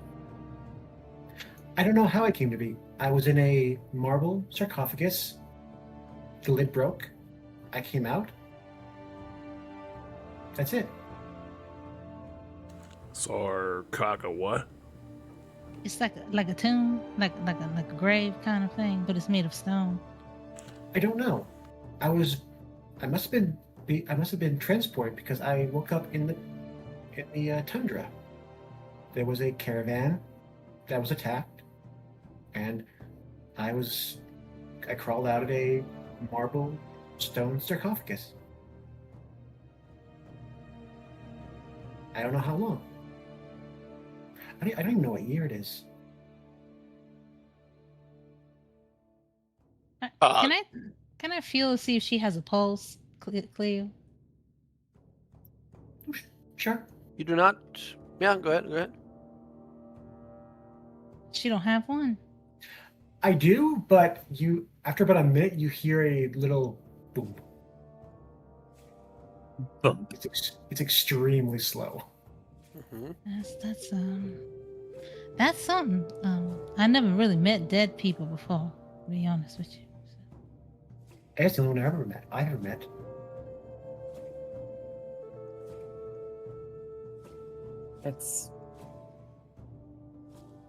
It's a way of life, and you learn to deal with it. Being dead is a way of life. What are you saying? Is that why you ran from Cleo? Yes. What she did affected that part of me, and it forced me to Oh, that makes sense. flee. Well, then why didn't she run from herself then? As I said, Who's that Pokemon? circumstances between the two of us are slightly different. I don't know, maybe one day I'll encounter another cleric and they'll do it, and I might run. I don't know. Again, I've only been around for about a year. I don't know. If you were resurrected, wouldn't you still have a soul? Is there something else going on? I don't know. Again, I've only been awake for a year. I'm talking to Air. I'm looking at Air when I ask the question. Oh, my apologies. It's yes and no, depending on how it is done. If, say, you were killed and the necromancer raised you from the dead, you would be just a body. Defiled, maybe your soul trapped inside, unable to pass on. In my case, there's a sliver of mine left that was left with me, and it is sort of like a blessing from my god, in a way. Most of mine was taken. What was left kept me in the state that I am when I did die. And I was able to keep on doing what I do. Which is hunting down necromancers. I look at her weapon. Interesting.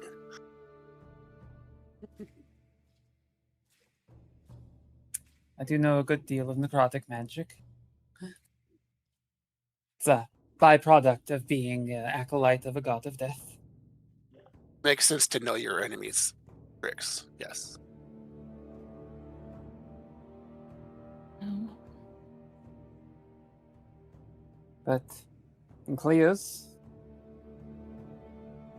most likely, as long as it wasn't reanimation, she seems to have a sense of self to a degree, so I would wager that there is still a bit of a soul in there.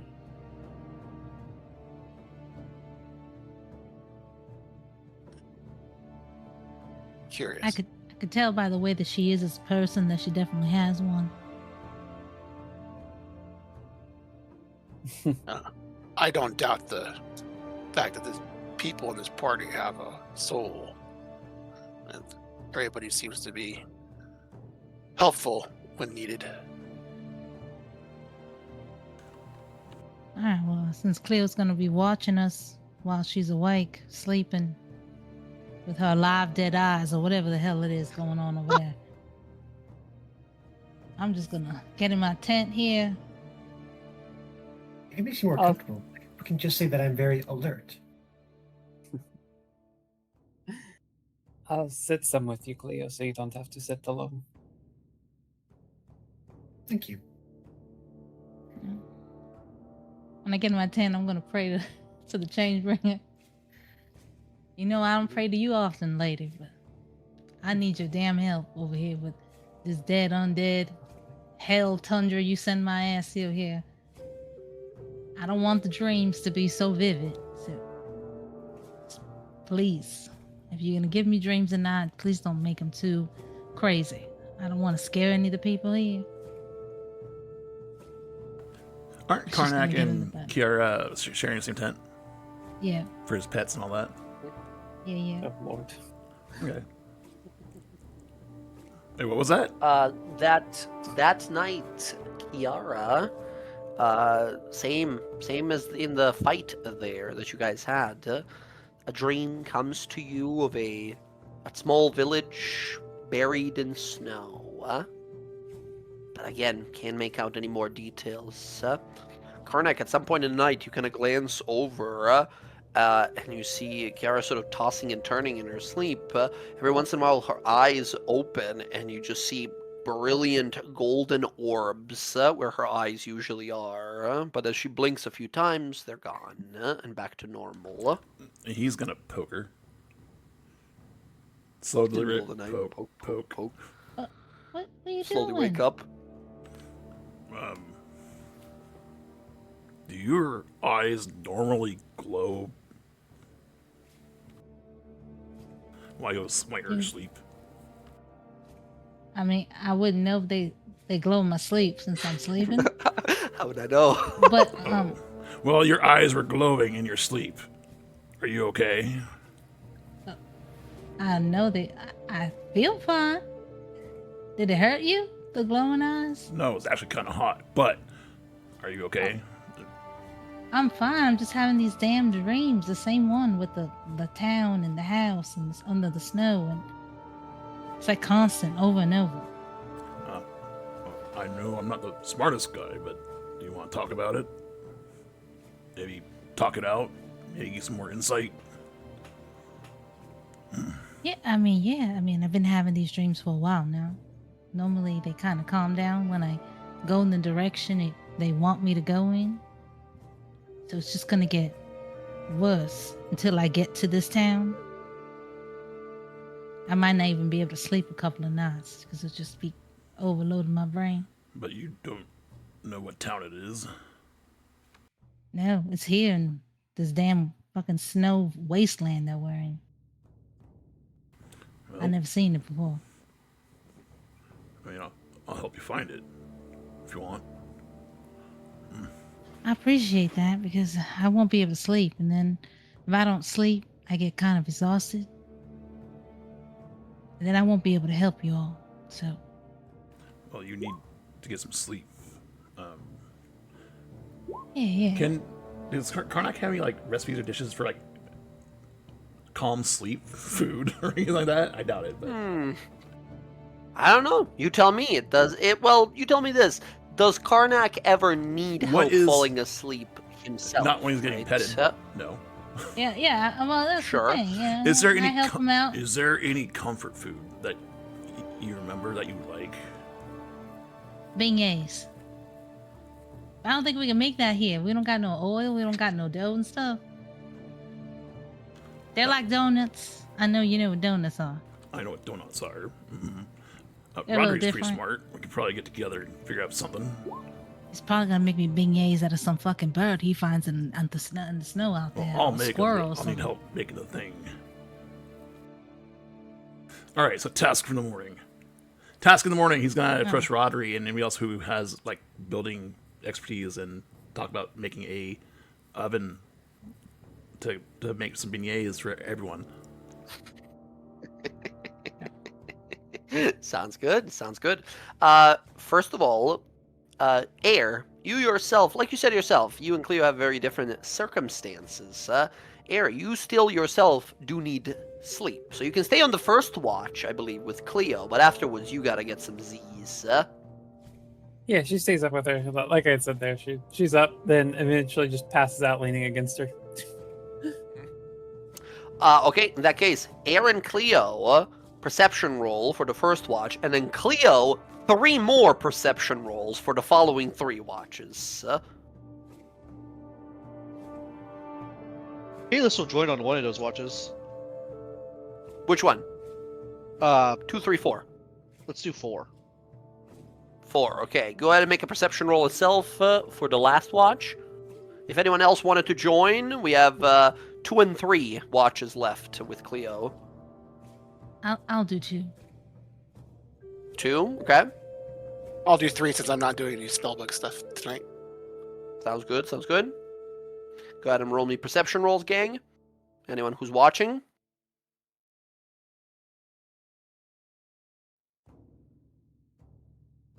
Mhm. And Cleo, 1 more from you. 4 total from you. Not bad. Not bad. Okay. Keeping an ear and eye out. You guys listen to the snow howling by. One by one, you guys exchange these watches, keeping an eye out. You hear things off in the distance. What sounds like howling of the wind, but you can swear sounds like a voice of a monster roaring into the howling abyss. This island of Foreign is massive. It has all manner of beasts and monsters. Second watch.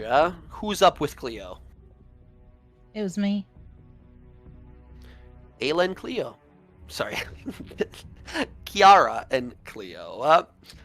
As you guys are sitting there, both of you, small talk, sitting there amongst yourselves, keeping an eye out, trying to stay quiet. You see something off in the field below the hillsides, below the hillside, a little cave that you guys have found.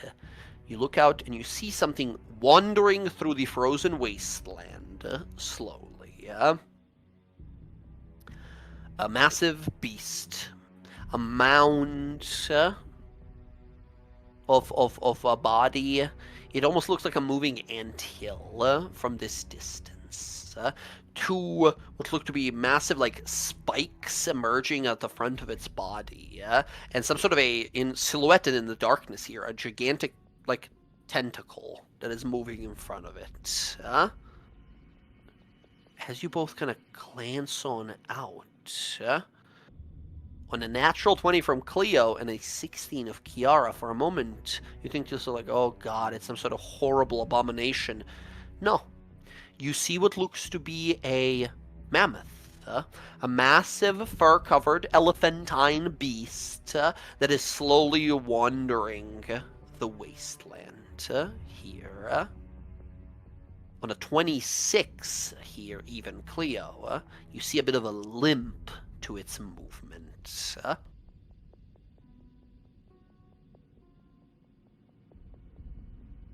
That's about all you see. This be around the 4-hour mark, or are we still in the first 3 hours? This is a second watch, so this is about 2.5, 3 hours in. Okay, because Cleo is completely motionless and can't talk. She's just watching out.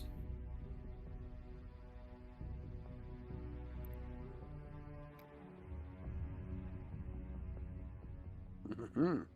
You can see that. She's gonna wave her hands or on her face to see if she's see. You see that? I don't know. You've seen it, right? Cleo is just looking straight forward, not moving, eyes not blinking. Oh, god dang! I don't know what the fuck this means. She kind of shakes her a bit.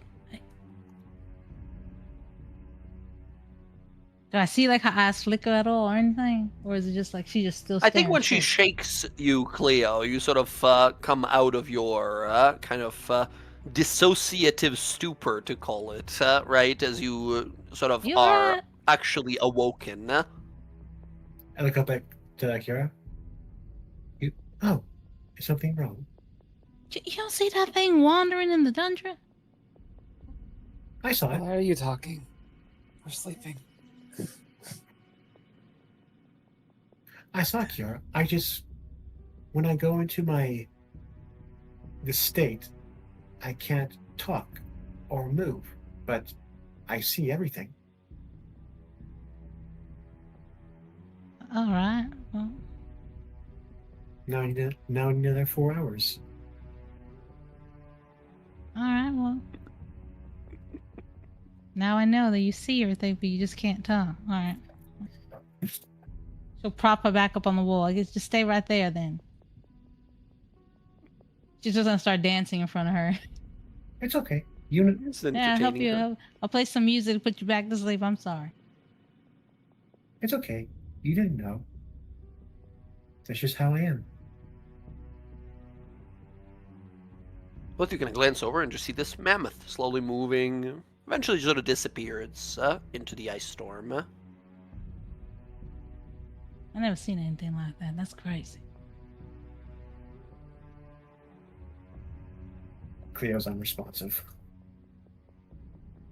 She's gonna come over and she's gonna put like a little hand puppet, pretend to be Cleo. Like, you're right, Kiara. That was crazy, right, Cleo? You're right.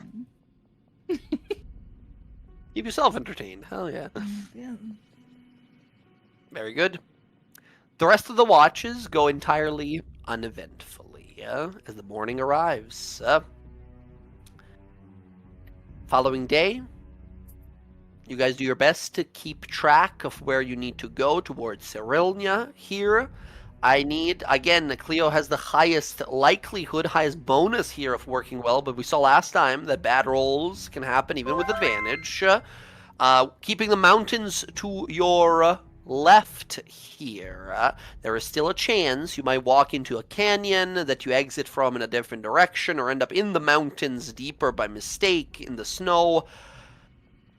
Cleo, a survival roll, again with advantage here. We'll say easier DC now because you have sort of a plan to follow the mountains. 21. This time around, keeping good pace, you guys continue down the length of the mountains. Inspiring speech. Everyone gets 9 temporary hit points. Very good. So we got a long rest? Long rest. Yes, long rest is achieved. Just going to switch up a few spells. Go right on ahead. Following day goes uneventfully. So does the day after that. During those days, On the... Oh, during the travel, can Yeah. Karnak talk to people about making a small oven for the night? yeah, absolutely. Absolutely, you can here amongst yourself and Rodri here and the cooking utensils you guys have. Oven is not going to be something that's really possible out here in the wasteland, but something akin to it that can be set up temporarily in whatever stops or spots you guys are stopping at. That's a little easier here. So if you wanted to, Karnak and Rodri, you can make a cook's roll here. And what was it? What did you want to make? Beignets. I mean, I could make an oven with my creating. I could create. Oh, there you go. Hey, there we go for like 2 hours, right? Yeah, It's nice. Yep. That's perfect. It's gonna be the most bougiest looking oven you ever seen. Oh shit. Gold and crystals Oh. and everything, really pretty. I haven't baked in so long. What's that mean? You haven't baked Yeah. in so long. Like what's long? Like a week? Or like 3 years? Like a few years. All right, well, I'll show you how to make beignets. My granny showed us how to make them. I will be your apt pupil. All right. All As right. you take out choose to, like study your cooking. I take out my recipe book and start jotting down notes. Yep. Yes. Excellent. Some beignets later, you guys do as best as you can here. Go ahead and give me a cook's roll, both Rodri and Karnak here. And we'll say, Kiara, absolutely, you can give both of them a help action here. Alright. Again, bards have that jack of all trades ability that just says you're slightly good at everything, therefore you can really help with anything. Yeah. Which attribute are we using? I'm sorry. Your choice here of intelligence or wisdom in this case. Oh, on your reroll. What did you roll it with? I rolled Dex. Oh yeah, not so much dex, I don't think. Doesn't in this matter, both case. -1. So just -1 to that. Well, that works out. Nice. Rodri and Karnak prepare a plate of beignets for everyone here. Some great, pleasant, nice food. You guys do with best you can here. Some leftover flour and oils that you have from different recipes and such in your bags and such. But working and exchanging your ingredients amongst the two of you guys, both of you prepare a fantastic meal for the party here. I'm going to say for great beignets, everyone can go ahead and grab one additional temporary hit point from the inspiring speech. So 10 temp for everyone for that following day. Try eating that before you go to bed tonight, Kira. Yep, beignets. I'm gonna eat them right in the bed. You all watch for the first time as Cleo reaches for a beignet and starts to smell and starts to eat it. Make sure you get a lot of powdered sugar on there. It's gonna taste better. It's very fluffy. I mean, yeah. Oh, that's very sweet. I mean, that's like me, right? Fluffy and sweet. It's I'm supposed just like to be a sweet. walking beignet right here. Is it supposed to be sweet? Yeah. Sometimes you can add other things to it, like jams and stuff. If you really want to, you can even put it a little bit more savory. Depends on what your palate is. What's a jam? Like fruit that, like, kind of like no. preserves over time.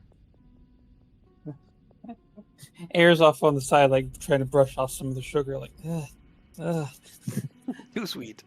too sweet. I think I like sweets. She like eats the whole beignet in one gulp. It's how the whole thing goes down. We'll get you some jams and stuff next time. You can put them in there. What's Karnak and Rodri? What's a drink that you guys have to go with this to wash it down? Whatever drink you think you would like have on you.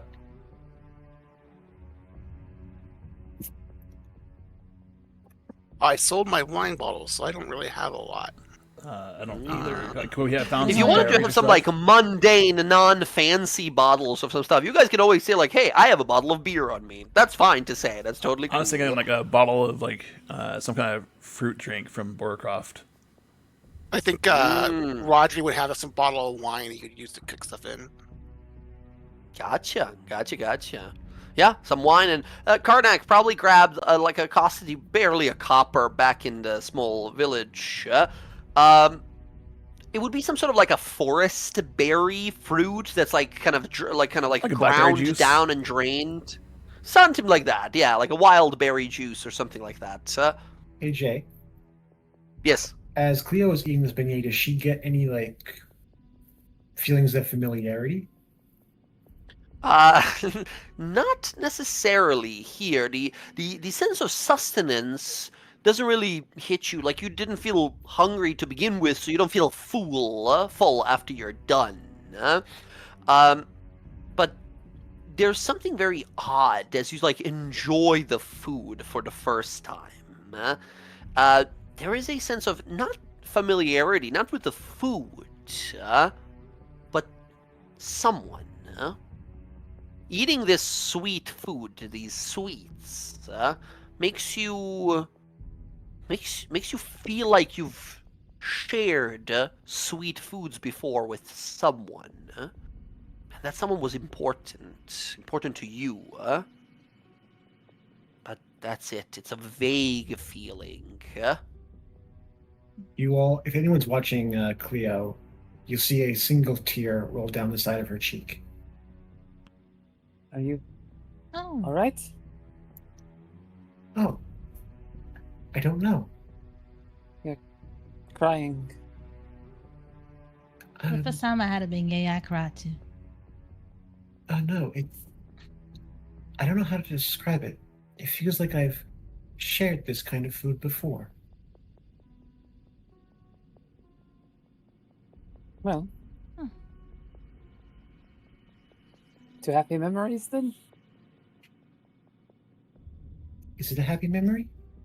I'm not sure. Was it the first time I ate a sweet? Was it the last meal? I don't know. I don't know how to feel. It is very good. Actually, another beignet. Very sweet. If you make these again, could you put a little less sugar on them? Nope. I mean, we can leave them plain if you like, and then you can put the sugar Here on it it's yourself. so much powdery sugar. It's like all over. It's like sticks to your shawl and everything. It's like you wear a lot of black, so it's a lot of like it sticks to it. I love powdered It- sugar. It's great. Yeah, it hurts my teeth. Yes. How does it Sugar hurt your hurts your teeth? teeth. I thought you were dead. That doesn't mean I don't feel. Do you gotta go to I- the dentist if you're dead? How does that work with your teeth? I have a body that I still have to take care of, right? Like I'm dead, but I'm not. I'm like a halfway state in between. Part of me was taken to the other side. The rest remained, and here I am. I don't. As far as I can tell, I don't age or have to worry about dying. Just a weapon could kill me. I could be ripped apart, so I still have to avoid that from happening. Yeah, we can make you plain ones, and you can put whatever it is on you want on it. Oh, be appreciated.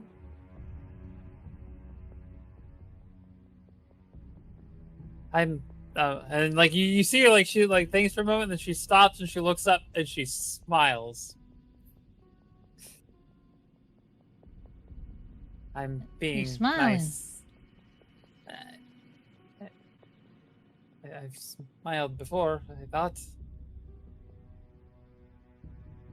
We'll make more food. I didn't realize some people didn't like sweets like me. I love sweets, and so does Cleo. See, I mean, I like sweet, just mild. I can't wait to give Cleo a pie. I want to see what happens when she eats one. You all watch as Cleo is just eating beignet after beignet. You eat as much as you want. I got my bag over here. You can't have none of mine though. Sorry, I need these for later. It's my comfort food before I go to sleep.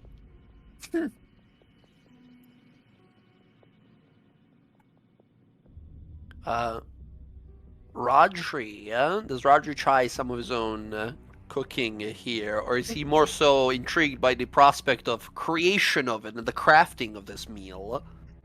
He is jotting down the recipe, and he's like making margin notes on like how could this be better? What they intended, like how like okay, someone doesn't like sugar so much, but he will taste it, and then he'll like start he'll use prestidigitation to like maybe alter the flavor a little bit to see what's better or worse. Food technician, very good, very good. Yep. All right. Kalis, is Kalis enjoying sweets? I feel like he would try it, but it'd be a little too much for him too. But he just wouldn't say anything because he wouldn't want to rock the boat. Is it clear on his face that he like just frow his brow right as he like stares at it, or is he very very much so like, okay, that's enough for me? Yeah, I think he's pretty transparent. Like that, it's like he's like, interesting, and then he just kind of goes about this. You know, in Oblivion, when you talk to NPCs and they just make a face before they start talking to you, as Kalis, you just looking at the food like, okay. All right. So, cool. Very well. As the following morning, that fourth day of travel, you think to yourself like, okay, we're making a real good path, but this is where the mountains sort of curve off to the left, and we have to go straight east from here. So as long as we don't deviate, but like all of you at this point have an understanding of like, yeah, that sounds easy. But realistically, we're going into like snowy nothing. A few trees here and there, no like monuments or natural things to look out for. We just have to kind of hope we stay eastward bound. This is where having a compass would do wonders. So, as you move into the wasteland now, into the emptiness. Cleo, another survival roll, please. Do I roll Does straight? she get advantage because she's happy from the beignets? No, she gets an extra temporary hit point, which is pretty nice. A happiness advantage.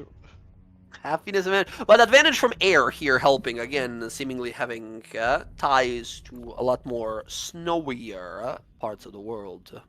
Very nice. 19. Which, by the way, guidance, if you have them, bardic inspirations, those are also totally allowed on these Yeah, I can give her rolls, guidance. as we I travel. can give her guidance. Okay. I got it. You guys travel out into... 19 is already decent. 23 is amazing. You are pretty certain you're keeping on course. You are moving out into the wasteland. Now, at this point, as we are traveling in the open wasteland, I need... let's go down the line here.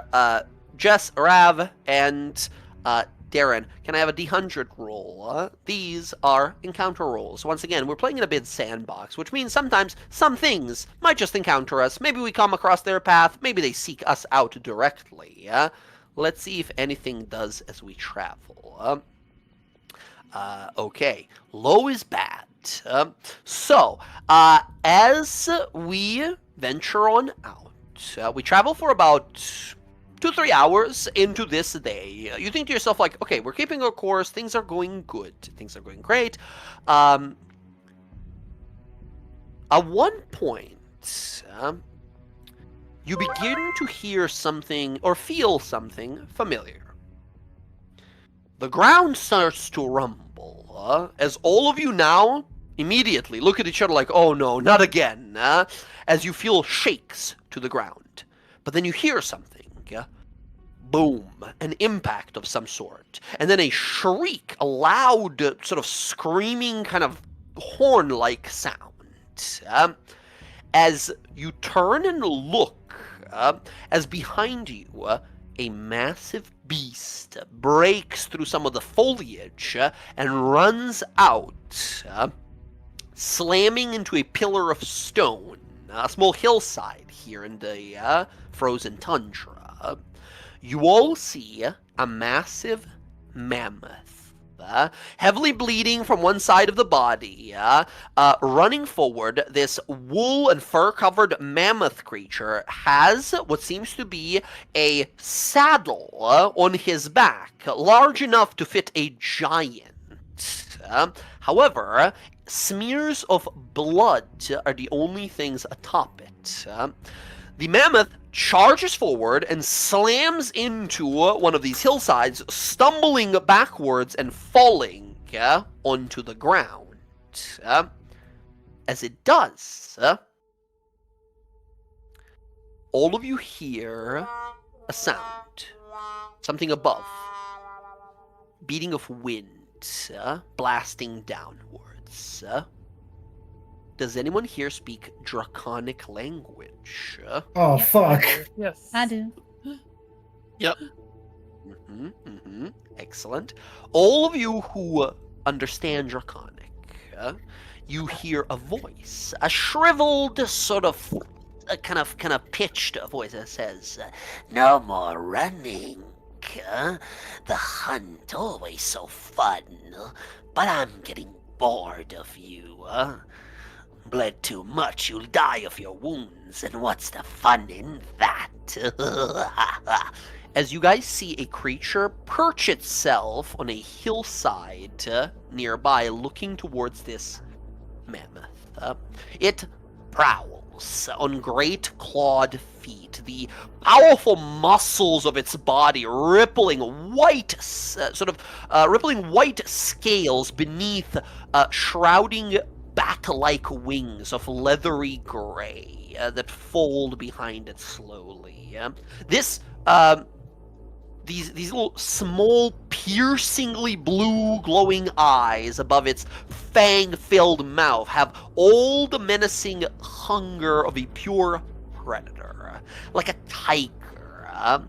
It also, however, exudes a barely brittled, but also exudes a barely kind of brittled and all too human-like rage in its eyes as it grits its teeth, the wings of a white dragon.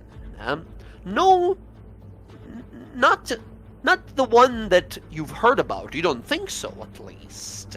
As this one is a little bigger than like a hippopotamus. Large, still. Smaller than the mammoth, however. But the mammoth already seems quite wounded.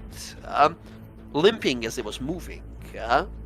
Cleo and Kiara, you guys look at each other and think to yourself, this might be the same mammoth you saw last night. As it moves forward, it says, "Come now, let us fin..." And it stops, sniffs at the air, and then it turns to look directly at your group. Oh, shit. You see a grin across this draconic serpent-like face. Long frill of icy blue that sort of goes down its back, that sort of stands up immediately, says, Oh,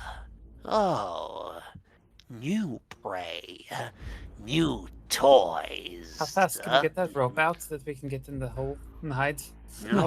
As it gets ready to reach, to sort of stand up and leap forward, its hill shakes as you see the mammoth that has charged towards it slams into the hill, sending the dragon sort of like clambering to the other side before it leaps into the air, flying. The dragon looks disoriented for a moment as this mammoth seems very powerful as well, but it is extremely wounded. It looks to the mammoth, says, "Fine, you first meet, and then we hunt them." As I'm going to put you guys on a map, as apparently, unfortunately, you have become a new prey for a now fallen over and wounded mammoth with a big old like giant-sized saddle on him with no giant in sight, as well as this white-looking dragon. By the size of it, do we have anyone with history proficiency in history? Yeah. Or excellent. Air, you look on up. A young dragon. Still, no joke. Young dragon means young for its own kind, not young for all kinds of people. Young dragons are generally just over 100-something years old. They're strong, dangerous, but not apocalyptic. You think for your group here, this would pose a truly significant, possibly very deadly challenge. But I think, tactician that she is, you look over at the mammoth that is enraged with the dragon. The mammoth is massive, strong, wounded, sure. But if that dragon is grounded, if that mammoth gets a stomp at it, it's very likely that it would be able to kill it. Friends, I need everyone to roll initiative, please. Crap. I will very quickly take a moment. Alright. We need to bring that thing down if we want to end it. And she looks to Karnak. Unfortunately, I don't think our friend here is going to let us run. Break it down, let the mammoth stomp the shit out of it. Got it. You talk about the dragon? Yes. Oh, I can get the dragon down here. That's ain't a problem. Yeah. Lots of Well, people have said that same thing. I think it's time I impart some of the wisdom from Lone Heart. When you know you're going to die, run. Yeah, well, explain Did that we to get Karnak new over here, inspirations who's already during the course frothing of at the mouth. the nights? Oh yes. Oh, so yes, Yeah. those of you who has used their session inspirations or any of the inspirations so far. I have. Karnak has. He'd like to use it here. For So I'll give Yeah, him Karnak. one from my. I'll give him one. Musician. Amazing. Anyone else? I don't remember. I don't think so. I think everyone else did all right with the rolls. We just got hit by enemies a few times. I'm gonna Just use make sure you all have your my- 10 HP hit points. Keep in mind, friends, we have a musician in the party, so use your inspirations as much as you can. Because if we get a long rest, we'll get those back fast. Yeah, Wanna- short rest too. I can give him back.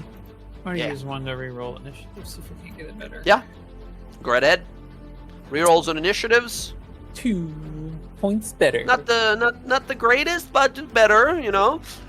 Okay, initiatives rolled. The dragon turns to you all, and something here that some of you might learn about dragons, some of you probably knowing already. It grins.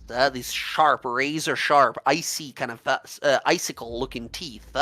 It turns to you, says, as if having heard the whole conversation you had, as some of you have heard that the perception skills of a dragon are truly one of its most powerful features, other than its breath attack, of course.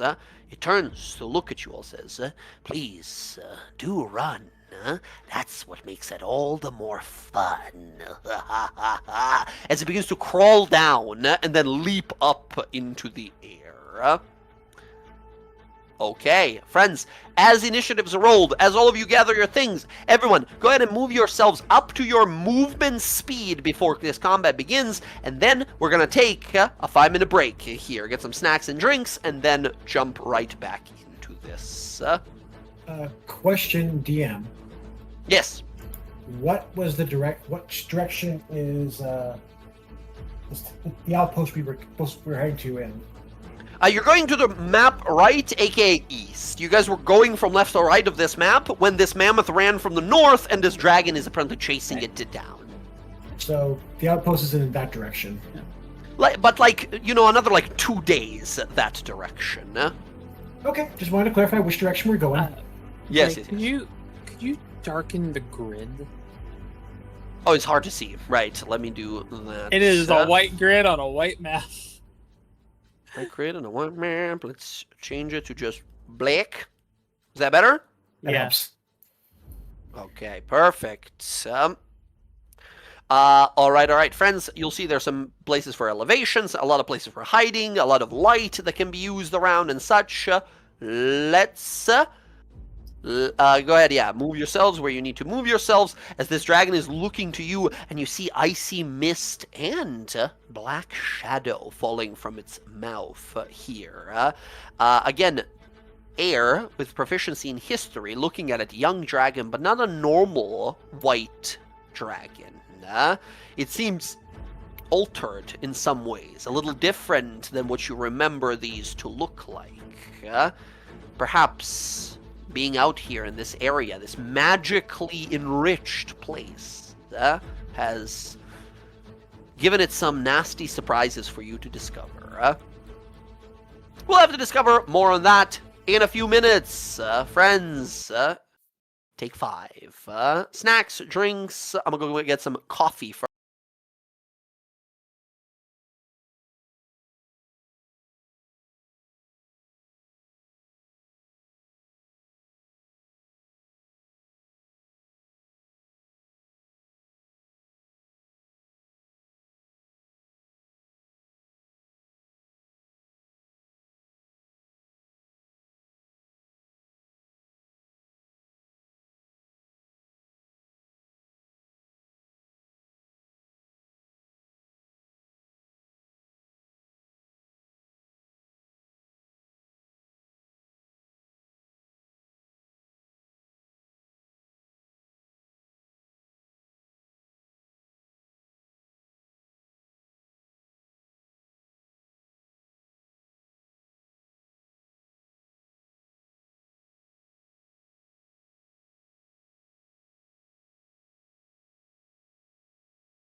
for fights. Okay, friends, you see a mammoth being hunted down by a white dragon, and you all leap in to attack the white dragon. Again, we live in a fantasy world where you guys are supernaturally powerful characters, but in real world, this would be like, oh my god, that bear is attacking a moose. Let's help the moose, all right? I don't know. It's still pretty scary Not me. I here. would help the bear. Okay, well, hey, Oh my gosh. hey, see if you can persuade the dragon. Maybe it's a friend dragon. It definitely isn't. It's not a friend dragon. As friends, we jump into this combat. Extremely dangerous. Again, everything out here is very, very deadly. Kalis, you hear Air saying, if we can get this dragon grounded, if we can get it to get this mammoth to punch it real hard, this mammoth is gonna fuck it up. But how do you do that? The dragon is on a 15-foot mound of snow and ice, standing there, growling and hissing, looking down to Karnak, who's standing between it and its meal. What do you do? Okay, so where do I'm just curious. Okay, I'm familiar. I don't like that. Yeah, I just want to make sure I am within 60 feet of it. Okay, sick. So yeah, I'm going to have Rook get up in its face and start pecking its eyes, you know, and then Kalis is gonna like kind of come over here next to the mammoth, trying to, you know, say, "You want your meal? Come and get it." And he's going to take the pistol out, and Whoa. he's gonna fucking clock this guy. And so let me know if this works. I think it does. First of all, I would like you to roll an animal handling roll as the mammoth turns to look at you. Oh God. Animal. Just because they're enemies, unfortunately, that doesn't mean you guys are friends. 12. 12, the mammoth looks over in your direction, and the mammoth gives you a pleading look. You see a frightened, massive titan of an animal that looks at you scared. You see around its neck a collar that is tied to a set of reins behind it, and it goes to this giant-sized saddle. And you see something written in a language you don't quite understand. It looks like giant runes. Huh. But it doesn't seem to be frightened of you for whatever reason. It seems to trust you. Interesting. Well, I'm still gonna shoot this guy. So, just to clarify, this beast looks at you, giving you a look of like, I trust you. You pull out the loudest weapon in the world, and right next to it, aim at the fucking... Maybe I'll try to... Okay, you've changed my mind. I was gonna shoot this guy. I want to shoot this guy. I ruined your plans with my logic. Very well. I agree. I will try to soothe him and maybe work my way onto the saddle and try to get myself in position. Okay, yeah, absolutely. You watch as do you want to do this as an action, or it'll yield more results as an action? I'll do an action. Okay, you slowly kind of look to this thing in the moment of realizing, like, oh shit, big dangerous dragon. Something tells you that this beast is not afraid of you. It looks to you with scared, pleading eyes, and as you slowly kind of reach out to it, it tilts its head, and slowly, as you sort of almost lead it or guide it, you see this frightened giant stand up. As you all watch, it reaches out with a massive fur-covered trunk. It wraps it around Kalis, and then it picks Kalis up and puts him in the saddle behind him. As Kalis, you are now riding this mammoth. Nice. Yeah, I mean, I don't. You see reins the size of like ship sail ropes, right? As you're like, Jesus Christ, gigantic ropes that you have to hold on to. Yeah, I'll try to take like my grappling hook and try to like make my own to like that I can like manage. You have to like wrap it up and hold it as best you can. Still like heavy. Like you're Right, like right, this right. was a giant's mount for sure. Yeah, This was yeah. a giant's mount, but you have and it just waits for you to like command it to do something.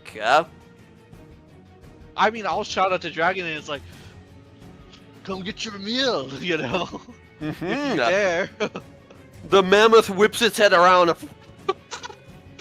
Loud sort of trunk whipping, loud sort of trumpet noise as it gets ready to charge at the dragon at your command. Yep, sounds good. The white dragon just scowls and grits his teeth at you. A mixed meal, my favorite. I'm not very tasty. We'll see about that. Kalis, that's your turn as you help the mammoth up on its feet, who's immediately now ready to join the fight on our side. Kiara, you see Kalis. Kalis usually like sort of kind of like off by his own, sometimes brooding and kind of keeping to himself. First, you seem like interact with a massive, dangerous animal in a very kind way, and get it up and help it sort of stand and ready to defend itself.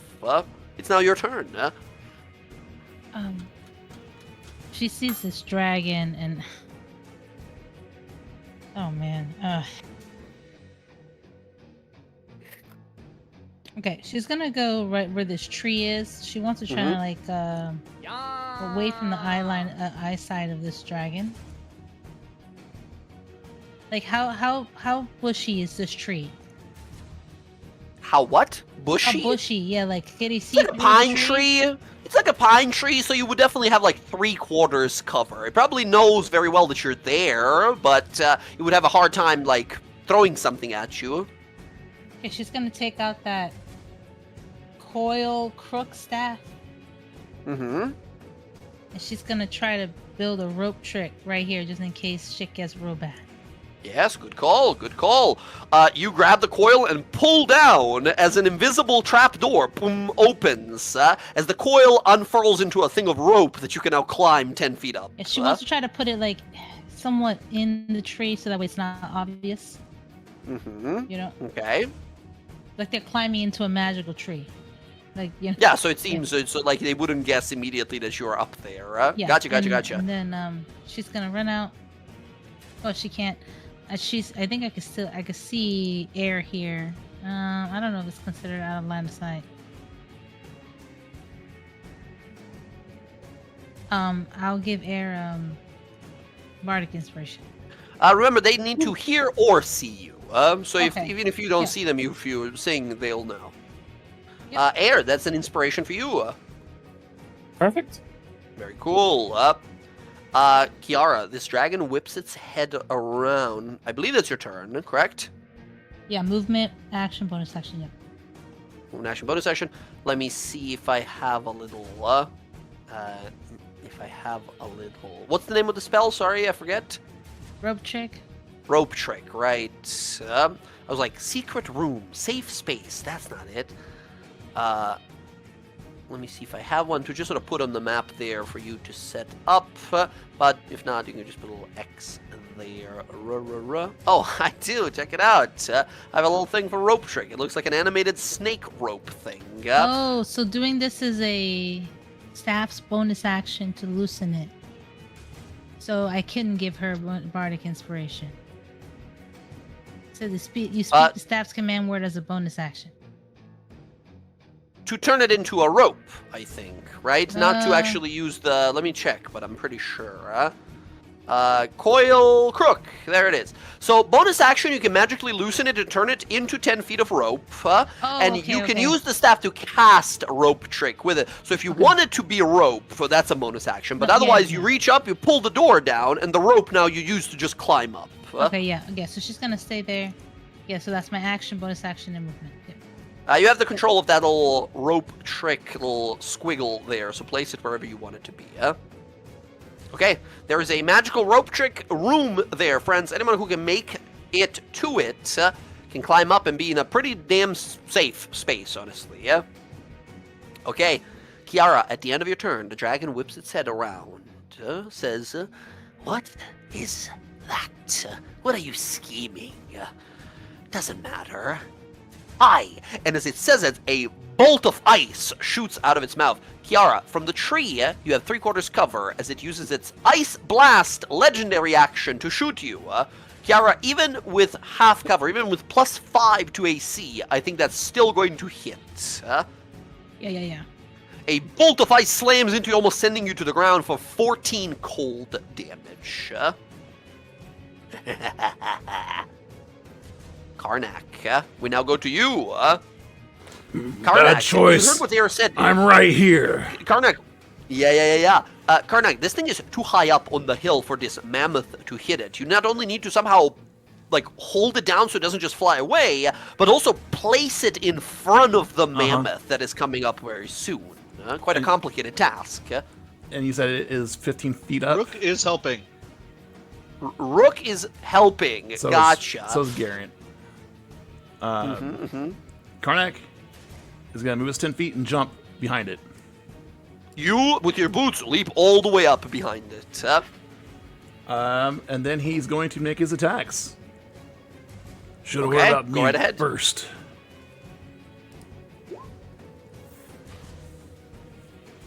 Nice, that hits 25 with advantage here. Now it is Hvexed. 13 misses. And then I gotta read this one. Oh, where'd it go? Come on. Big scary dragon.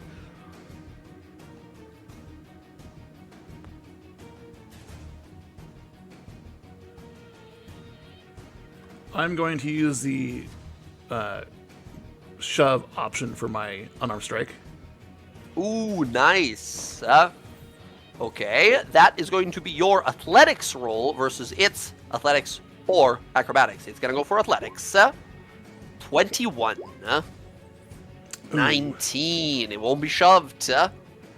All right. And that takes place of all my unarmored attacks, right? Basically, it exchanges one of them, right? So you did your Nick double attack, and then bonus action, instead of punching, you did a shove. Can I Wanna use a use key point inspiration? for my... I don't have one. You know mine. Oh. Oh, I Is thought that- you got it back when I gave it. I used when for- I did it. Remember? Oh, yeah, use- yeah. I use it for On initiative. he rolled it on initiative, yeah. Okay.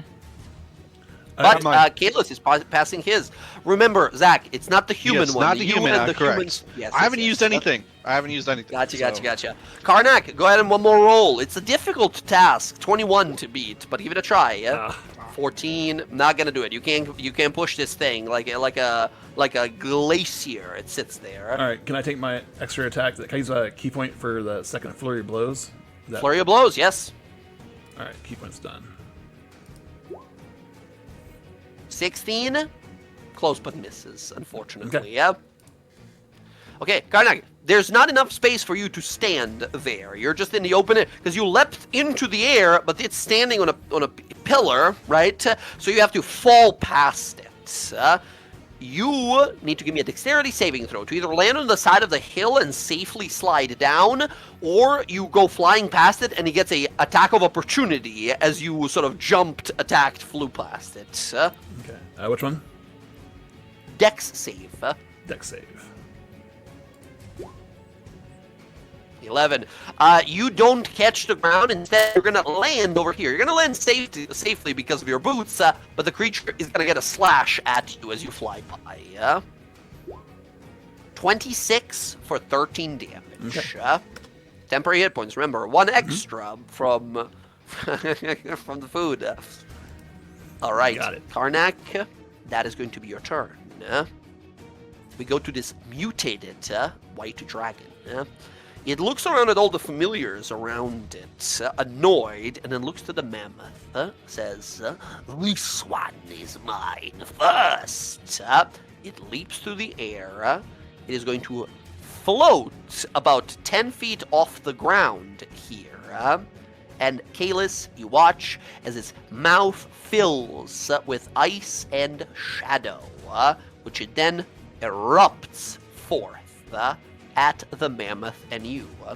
Kalis, The Well, mammoth raises its head sideways to block you as best as it can, as you will gain 3/4 cover while on the mammoth here. However, Wow. its frigid rot breath threatens to gosh. do insane amounts Ah! of damage to you. Kalis, Oh, this keep in is mind. a save or die. keep in mind this is 26 plus 28. That's 54 points of damage. Yeah, that's If it death. was if it was one more, it would be death because it needs to be total hit points plus 1, So, right? Okay. I need you to roll a DC 16 con save. Isn't it exact? It's exactly twice my HP. Wouldn't it kill me outright? I think it needs to be greater than your total. I'll check just to make Also, sure. you have temporary hit points, right?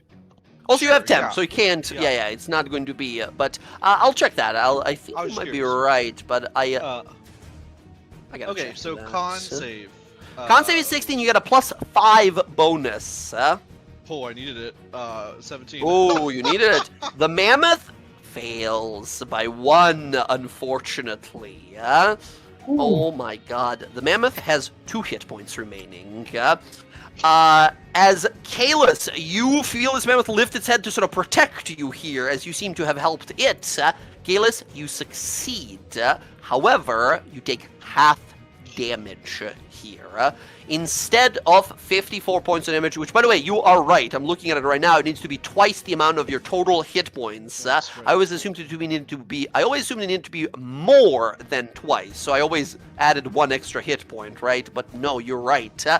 That is half of that. So 13 cold, 14 necrotic, 27 points of damage to you on a success. I didn't have to jump, I'd be dead, so... You'd be dead. As it Oh, unleashes a blizzard of icicles, ice spikes, and like shadowy necrotic wind that is sort of mixed in with it. That boom, boom, boom, boom, boom, boom, boom, buffets the mammoth that sort of stumbles forward. You hear it sort of shriek in horrible pain. But then it shakes it off and it gets ready for revenge. Okay, that is the dragon's turn. As you realize, like, holy shit, this is the power of a dragon. In one breath, it nearly instantly killed me, even though I was protected from most of the bad effects. Next up, the mammoth. The mammoth angrily charges forward. The mammoth moves past the dragon and goes over here almost. As you think to yourself, like, wait, buddy, where are you going? As it whips its head around. The mammoth is going to use something called Trampling Charge. It is going to make a single gore attack, and if it hits, the dragon will need to make a strength save or be knocked prone. That is a 12. The mammoth is an extremely powerful beast, but a 12 is going to miss. Can I here. give it my advantage? Inspiration to the mammoth? Yeah. Yeah, I'll allow it. Sure, why not? If you wanna, we'll re-roll for the mammoth the gore attack. Natural 1. fuck. With a +10 bonus on this massive boy. He swings his massive tusks around, but the dragon just maneuvers out of the way. You feel here, Kalis, as the mammoth is like heaving and having a hard time breathing. The dragon turns and grins, says, "What's the matter? Days of hunting and exhausting you, finally getting to you. God, I love to hunt." As the mammoth is just having a hard time breathing. Air. Out of curiosity, We go- am I like face to face with this dragon now? You are above it. The dragon is floating about 10 feet off the ground. This mammoth is 22 foot tall, right? Okay. Gigantic beast. So you are like looking down at the dragon from the top, from the top of the mammoth. So like in melee with this guy or not really? Basically, yeah. Okay. If you go like onto the head of the mammoth, you basically Right, will right. be. Air. It is now your turn. All right.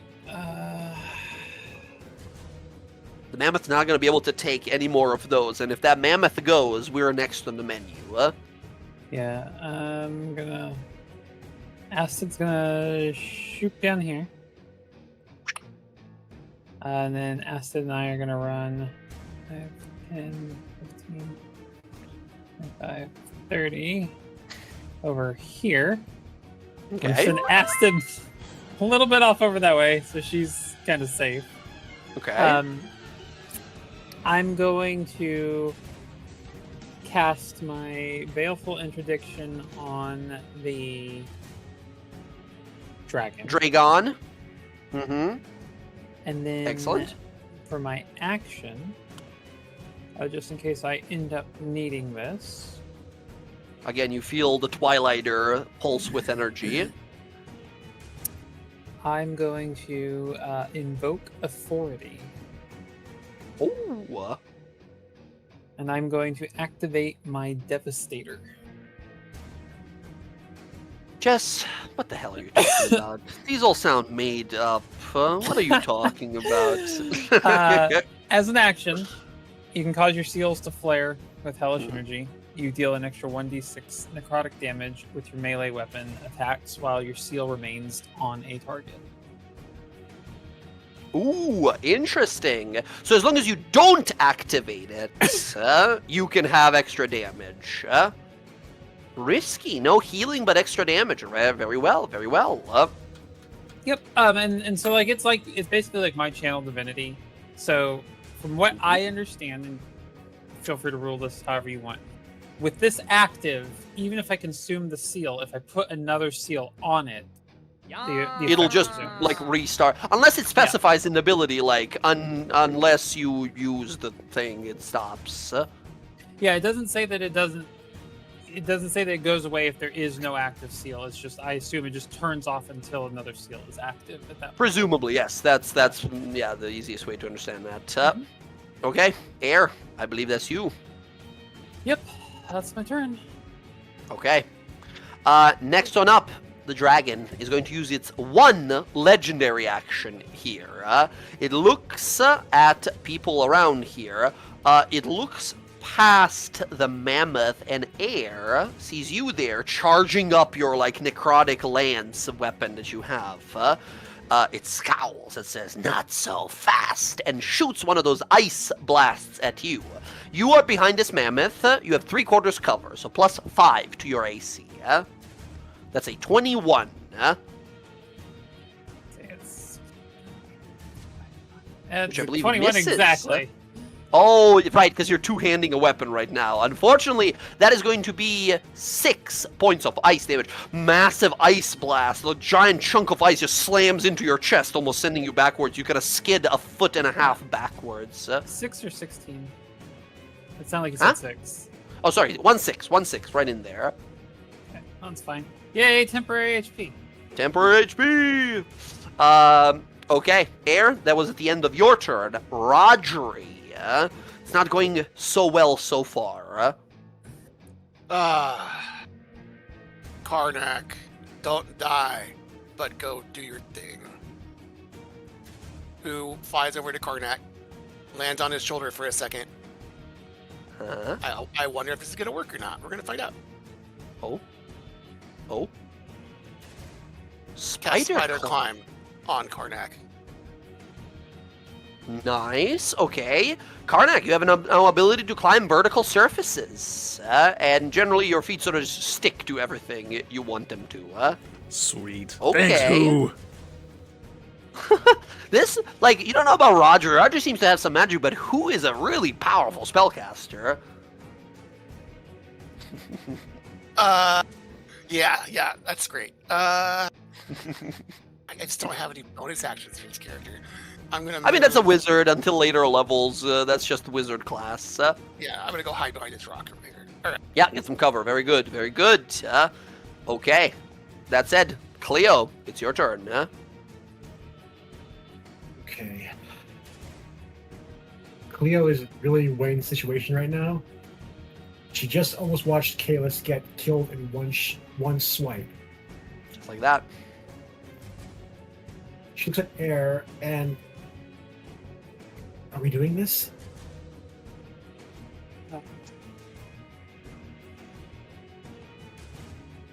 Air gives you that, like, against all better judgment.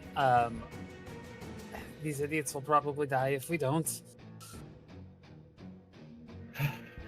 Okay, Cleo lets out a breath, and she'll move 5 feet forward, getting within 30 feet of the white dragon. Okay. I'm gonna cast Bane on it. Burn without love, pain. Let's do it. Charisma save for a dragon. Now, dragons can be quite charismatic. Let's see if this one is 14. Oh, I think that's exactly the DC. Brutal, brutal. Unfortunately, he just barely succeeds. That would have been extremely clutch, but unfortunately. Remind me, I can't use my own inspiration to make it re-roll, right? It's not like No, unfortunately, unless we have something like only way to make enemies roll is like silvery barbs or divination wizard. I think that's about it. Those are the two only ways. You know what's funny? If I took in sorcerer, I would have had silvery barbs. Oh man. not quite. Okay, good try. No luck. I have silvery barbs. Oh, would you like to use it? Yeah, Or I'll try? use it. Yeah, okay, yeah. Reroll of the charisma save is Ah, a 22. fucking hell. Unfortunately, even with all the luck being drawn from the enemy here, it succeeds. Kiara, you get to give someone advantage on that roll now. Yeah, I'll give it a Kalis. I don't know. Kalis, He's you gonna have have to deal advantage? with that breath or whatever. Yeah. Well, he's not gonna need a lot more than luck to survive. Yeah. Okay, Alright. Cleo, that's your action. You still have a bonus, if anything, yeah? Yeah, I am thinking. Because Channel Divinity is an action, correct? Most of them Yeah. are, depending on what it says in the ability. Yeah, it's an action. Okay, so how far is Kalis from me? Also 30. 35, I guess. Technically, just to specify, when someone is on a mount, they are counted to be in every single space of the mount, right? So basically the closest space, right? He would be like equally here as he is here. So count him as 25 feet away, yeah? Okay, and remind me, I cast Bane as my action, but I have and I can't cast a spell as a bonus action unless it's a cantrip, correct? No. You can cast bonus action spells if they are bonus action to cast, right? Cantrips, most cantrips are actually actions. Alright, then I'm going to be within, because I have to be 60 feet. Yep. I'm going to bonus action cast Healing Word at 2nd level at Kalis. Now keep in mind, you already used Bane with a spell slot, and you can only cast one spell with a spell slot per turn. That's why I was asking. Right. Oh, sorry, you said cantrips. So I was like, most cantrips not. But no, it can only be one spell with a spell slot. Still that same limitation. Which unfortunately means, I think, Cleo, that's just about all you can do for now. Hang on, I still have 25 feet of movement. Mhm.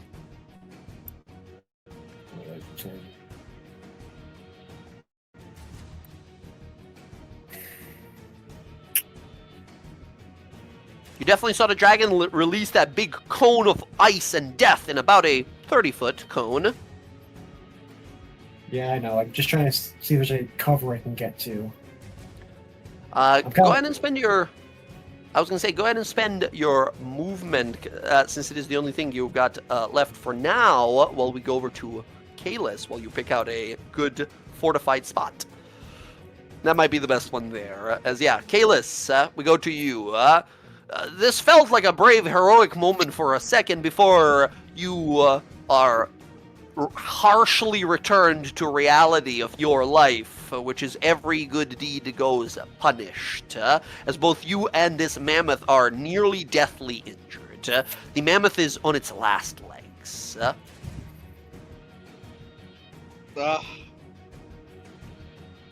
Dragon, 5 feet below you, snickering and smiling at its next 2 meals. It's a fucking dragon, though.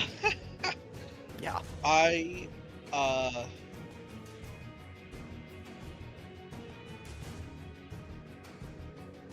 guess Kalis is going to try to understand. He doesn't know a ton about dragons, to be honest, but Okay. but what's his chances if he did run? That's what he's trying to calculate right now. Is I mean, you have could he- disengage. You can always Yeah. run. Yeah? You have cunning action to disengage. You can easily escape. Huh? Sure, it can maybe truck you down. You've heard that these guys are really nasty. You've never seen a dragon before, but the stories are all true. They're horrifying. They're dangerous. They're extremely powerful. Mythical creatures for a reason. You don't know if it'll be able to track you down or not. Maybe. It seems like some sort of a hunter, but at least you get a chance to escape.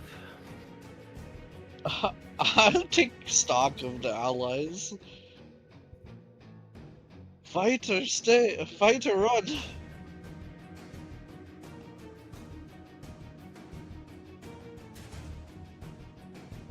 I mean, looking at the mammoth, looking at the dragon and all of us, I don't think we could do this, to be honest with you.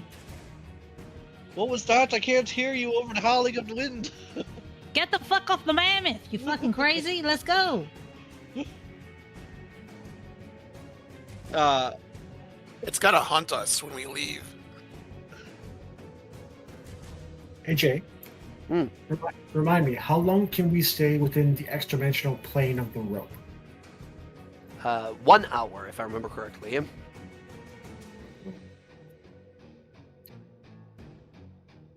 Okay, with that, I'm going to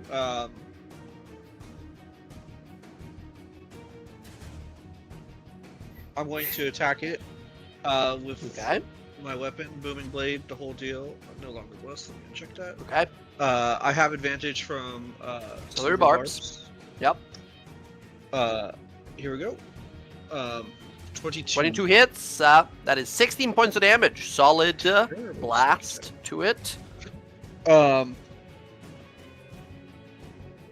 So Nick attack. with yeah, I'll just do the nick attack as I can. It's Like free that. now. Pretty That's nice. free, 15. I 15 don't think that hits. misses. Yeah, didn't think so. Okay. And then, yeah, I'm bolted. Well, Mm. just because I can, and it seems smart with the fencer feet, I can thrust it back 5 feet. Right. Oh, yes. Yes, you can. You can move it out of the reach of the mammoth as well. Nice. Very good. Thrust once per turn. When you hit a creature with a melee weapon attack, you can move yourself and the target 5 feet in any direction as long as you remain within 5 feet of each other. You have to Oh, jump so I on have it to if you move. want to do this. I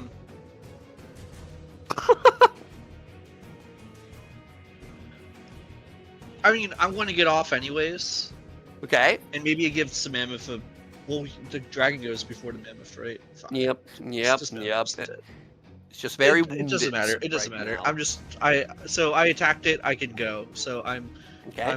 sliding off the back of the mammoth and, you know, jetting over here or something. Where are we going? Is the question. There's a rope trick. It's hard to see, but there's a rope trick right there next to Kiara. I thought we're not running. We're like. The outpost I don't know. Is That's the outpost is that direction. I mean, I can like really run. So, I'll run towards the outpost. So I'll 40 feet of movement, and then I can dash, cunning action, another 40 feet. okay. And Rook falls. Kalis just bolts as fast as he can. All right. Kalis, that is going to be your turn. Kiara, it is now your turn. All right, she's gonna move up a little bit.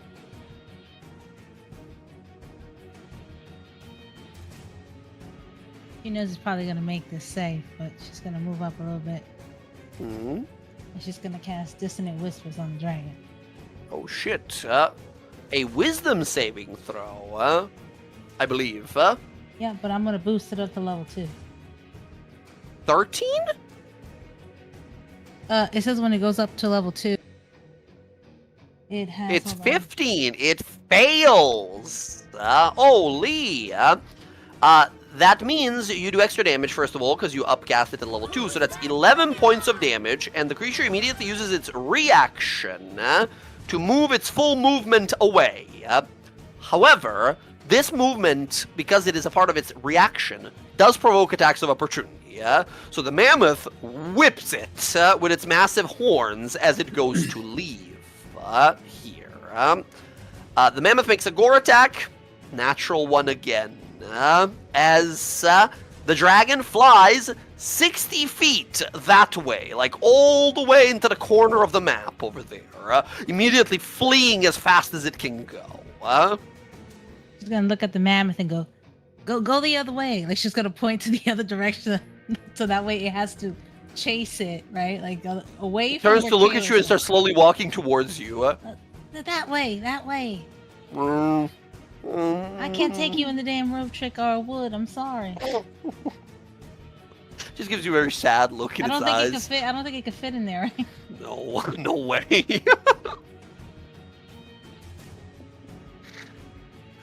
Okay, Kiara, that's your action. Any bonus?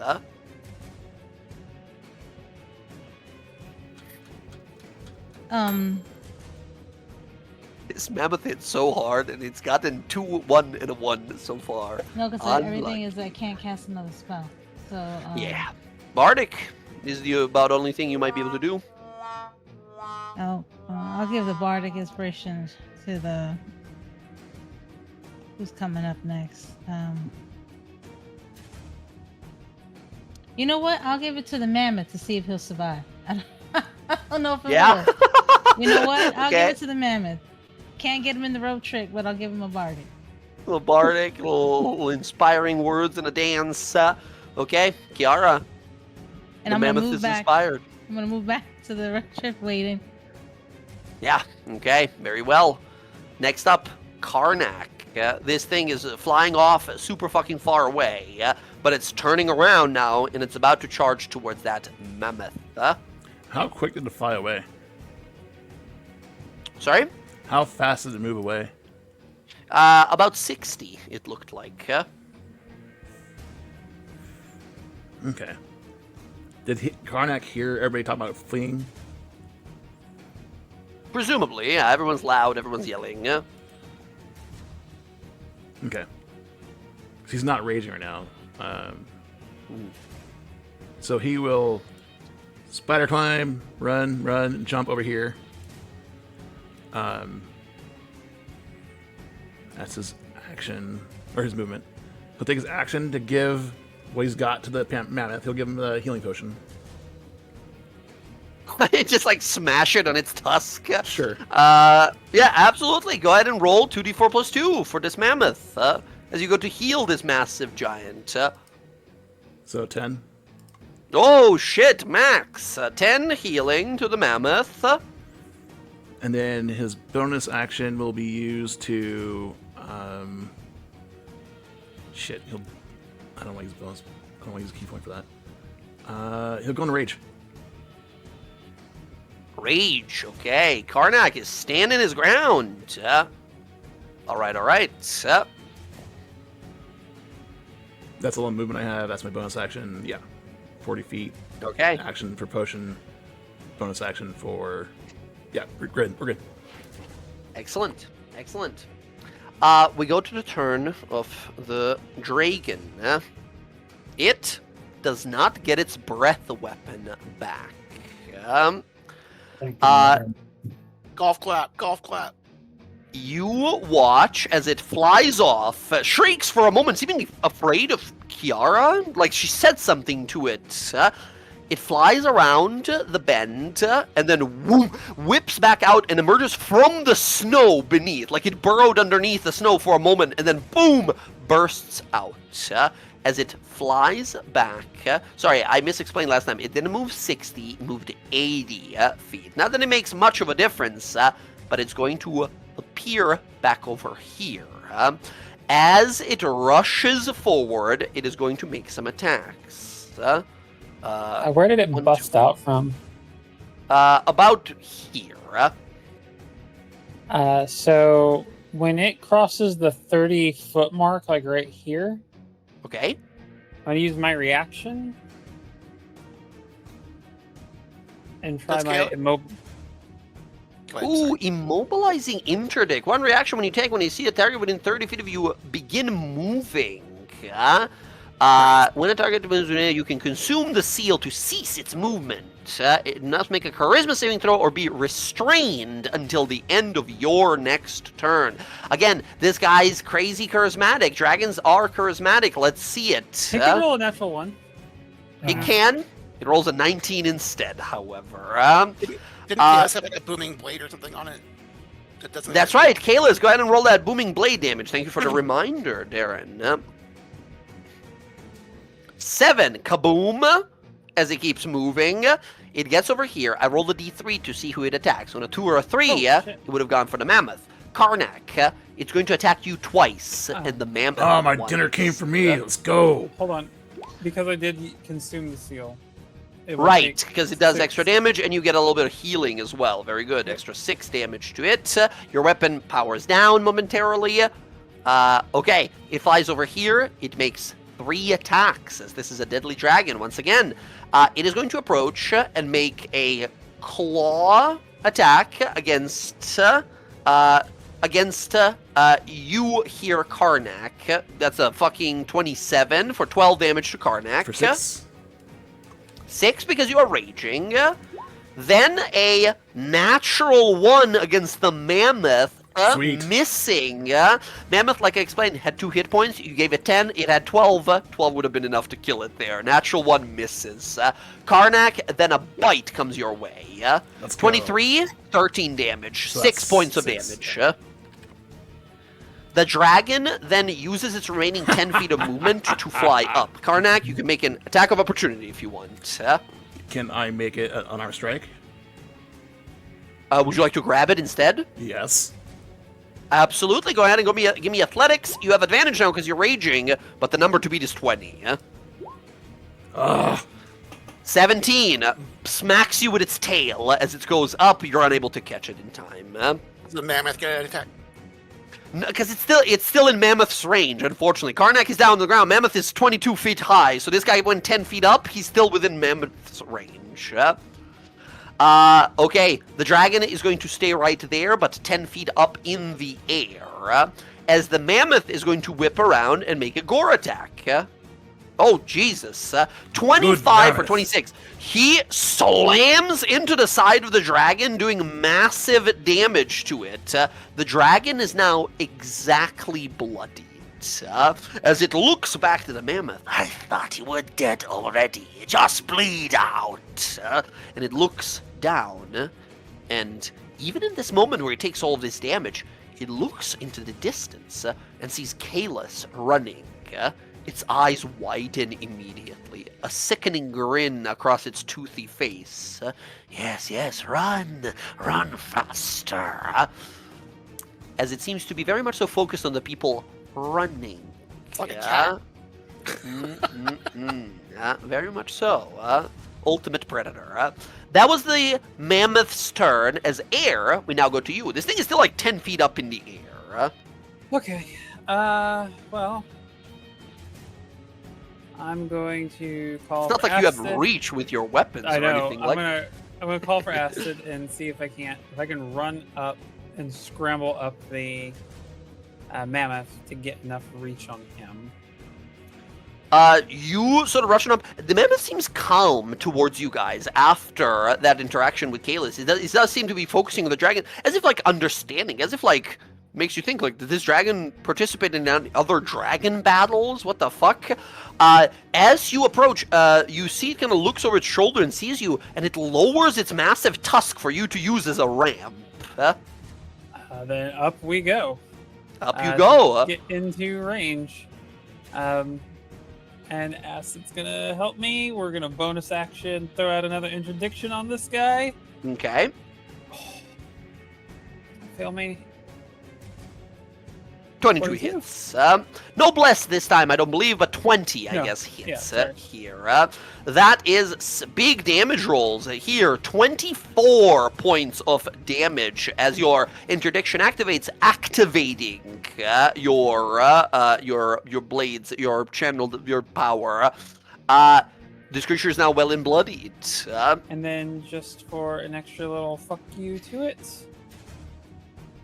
we're gonna fire off that interdiction too.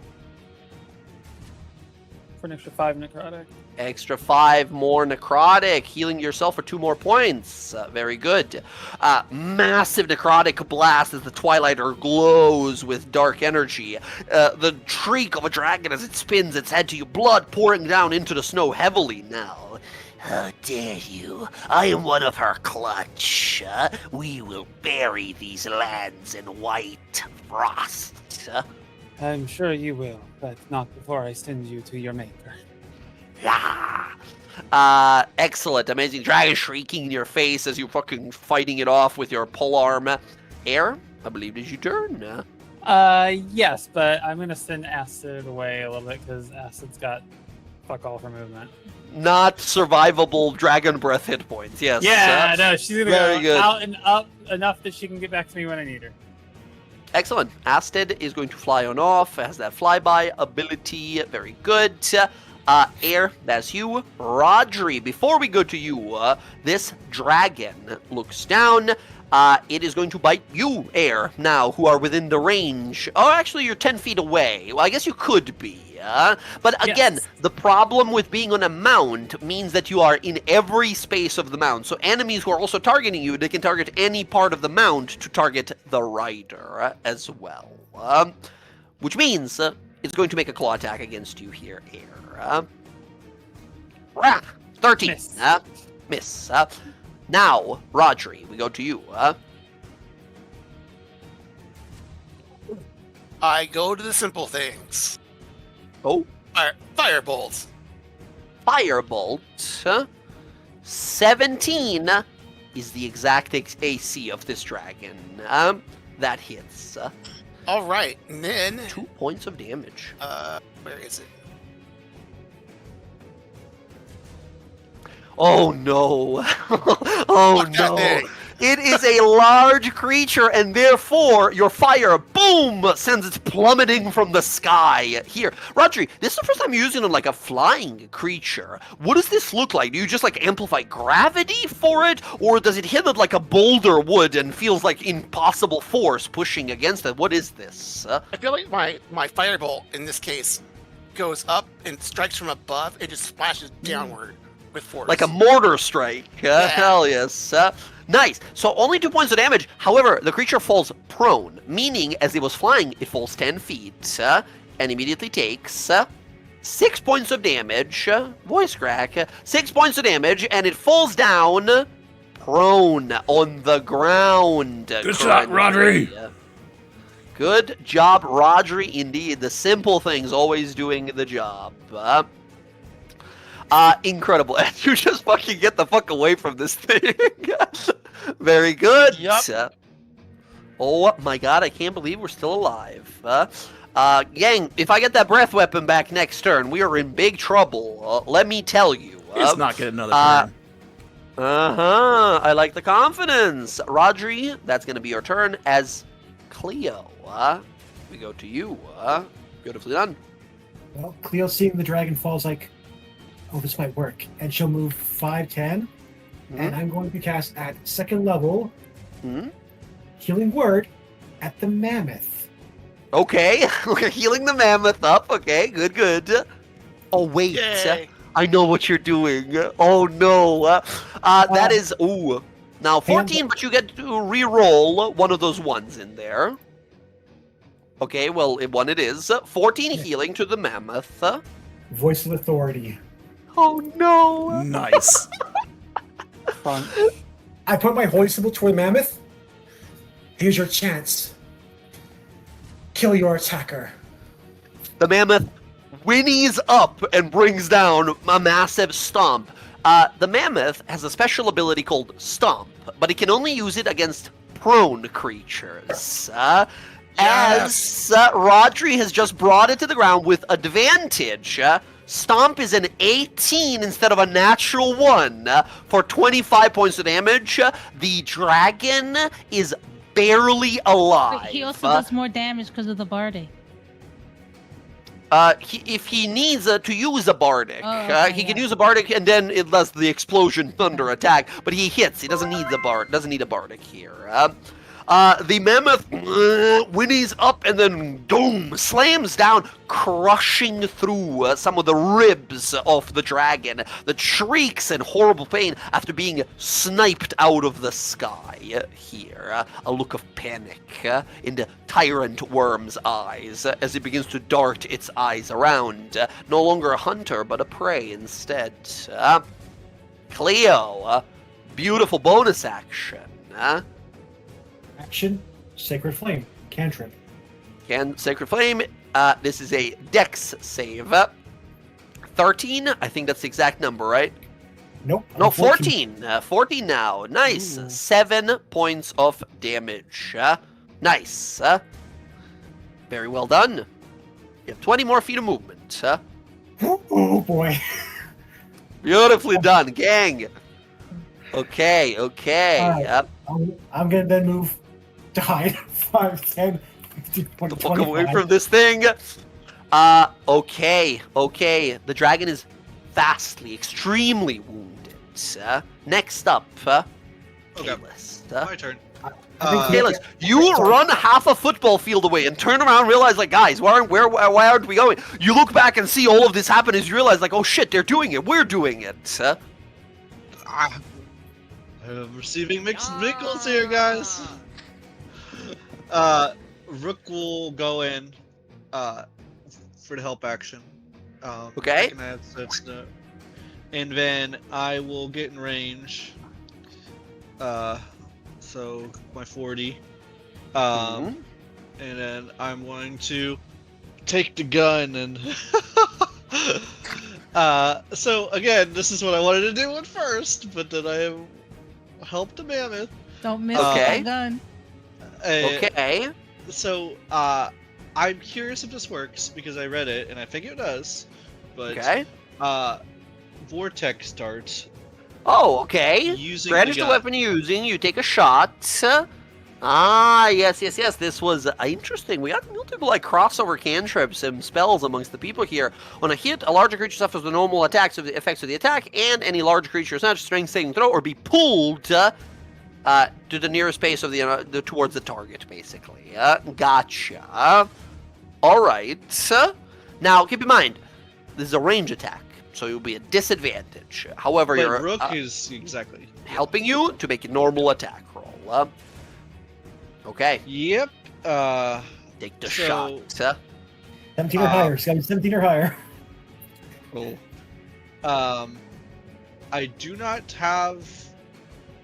I don't have the gun in my attack. Oh, you don't have like a pistol set up. Let me set that up for you real fast. I have it in my Here. inventory, but not in my I thought. I see. Let me. I got you. This is a pistol that you have. It's a dex weapon. Pistols have a range of 30/90. It does 1d10 points of damage. It's a dex weapon, and it does piercing damage. There you go. Your pistol is all set up. I'm a dummy. I don't need to do this. What am I? Huh? What am I saying? Wait. So I move 40 feet. Yeah. I have cunning action. I'm a rogue, idiot. Yeah, I thought. Yeah, I thought you were like trying to be safe, so you didn't want to go run back into melee. Yeah, but you definitely No, could. You'll even have I'm- advantage because it's prone. F it. I'm going in. I don't care. You take Uh, aim with the gun. You're like, how do I fuck it? As you just run straight towards it. We'll do it live. Yeah, and we're gonna freaking mess this thing up now. My turn. I'm curious how you taste. I will say as I. Shit. Bravo! Bravo! As I go for. my Oh, we're booming just blade. cooking every enemy we ever run into. No. I'm- 16 misses by I'm 1. going to use my human inspiration. Human inspiration to reroll. Here we go. 17 or 23. higher. 23 hits. For the fairness of it, we always use the first damage roll, even on rerolls. That is 22 points of damage. How do you kill the dragon with that line?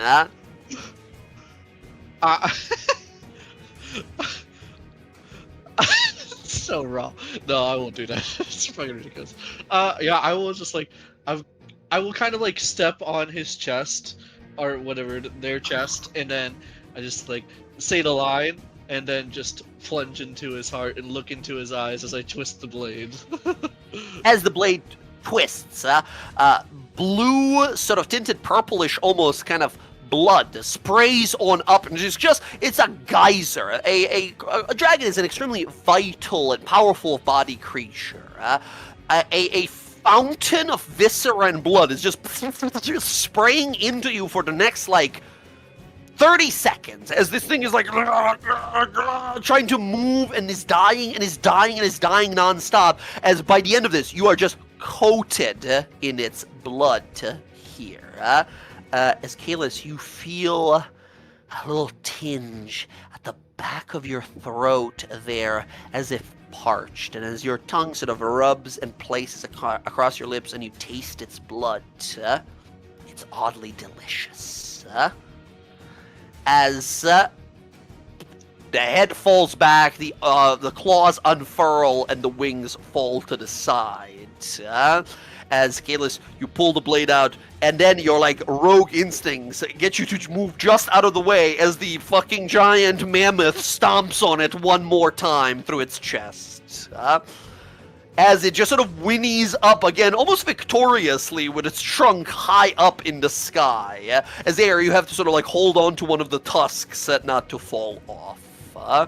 Like holding there, I'm like the rider, like rearing up, like woo. As the combat is now over, all of you look around. At first, you all look around like, is any more dangers out there? Is there any more dragons or anything? And that is when the realization hits you. As all of you pause and look around with all of this teamwork that you've enabled each other to do, you have slain a dragon together. Did we just kill a fucking dragon? I think we did. Yes, we fucking did. I want one of its teeth. I'm gonna heal the mammoth. Working on I'm it. gonna heal it. Cleo is also going to heal the mammoth as well. I too will heal the mammoth. Galus will go up and say, "You did good," and pet its trunk. I will give Yeah, it. it just grabs you. It just grabs you and my picks you life. up and just stares at you for a bit before putting you down. Does I am anyone down hear? a healing As always, potion. start healing it. Nice. You gave it a healing potion. Karnak, you see it like reaches for you, like looks at the tusk where you smashed the glass, kind of confused, sniffed at its own tusk with the trunk, and then Karnak just sort of like pulls the top of your head, it gives you like a little hairdo as it does, but you feel like it's almost trying to like kind of pet you on the head, as if like a thank you gesture. It's giving you pets. Yes! We got 15 healing and then extra 13 healing. 13 plus the so 15 healing. My God. I'm giving it 16 from my infernal conduit. 16. After that 16, on top of everything, now it's no longer bloodied. As you guys realize, like, Jesus, this thing is a fucking pile of hit points. Cleo, Is it- he looks at it like, thank you for rendering your aid to us. Where It is sort of his looks wife? at you as you heal it. It can't really smile. It's not a smiling kind of a beast. But it just sort of like rubs its massive trunk across the side of your like chest and head as it tries to like nudge you almost. It feels like a thank you. From where I'm sitting on top of this thing, Is the saddle and reins still intact? Yeah, the saddle and reins are intact, although they seem to be sized for that size of a giant, a frost giant, most likely in these areas here. But like, could 4 people sit in it? Yeah. could 6 people sit up here and ride 4 this people thing back to town? comfortably. 4 people comfortably, and then maybe 2 people on its like tusks or something. Yeah. But it doesn't seem to have any trouble carrying you in all of your armor. Like it doesn't feel like you're even on it. It does look exhausted, however. It looks like it's been moving and running probably from this dragon from 3-4 days, maybe. It looks very tired. Not to dampen our mood, this was quite an achievement for our group. But did anyone else note what this creature said? There are more. That it was the spawn, an offspring of, and I failed to mention their name because they were mentioned to what we saw them on the Galadon. reruns. Yeah. You mean Galadon? And Didn't if say this her one- name. And if this one is a small child, then how much more dangerous is its parent? And it sounded like Probably- there were more of those used. You're not the only one in the hatch. Well, ancient dragons tend to be far more deadly than that. So Oh yeah, we saw it. I remember seeing it there. It flew over us, over the No, ocean, Lucidian I know Ocean. you were asking how much more dangerous could it be. This It one could was. destroy a town. I mean, it almost killed Kalis in one breath. That was scary. So My Kalis, you really should value your life a bit more. I was the only one I that mean, he ran. did run. Where's the rider? Judging by the blood smear, probably dead. The saddle does have a lot of blood on it. It does not seem to be that of the mammoth.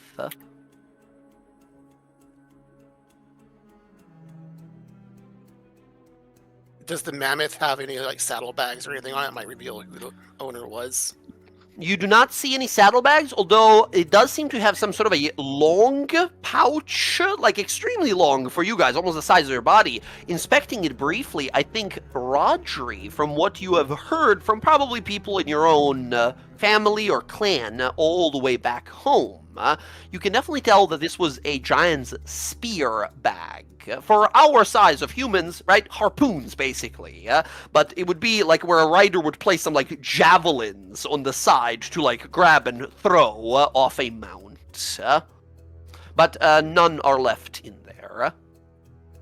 And there were runes or in giant. Yeah, on it. some giant runic writing on a little collar that he has just like it's hard to see because he's like a mammoth and his head is tilted down at all times. But if you get under him and look, he does have a little kind of like rope string around his neck and loosely hanging kind of gently off of him a little stone tablet with giant writing on it. What's his name? What's his name? It says his name is Jack Jack. Oh my gosh. Oh, Jack Jack. That's his name. We've named him.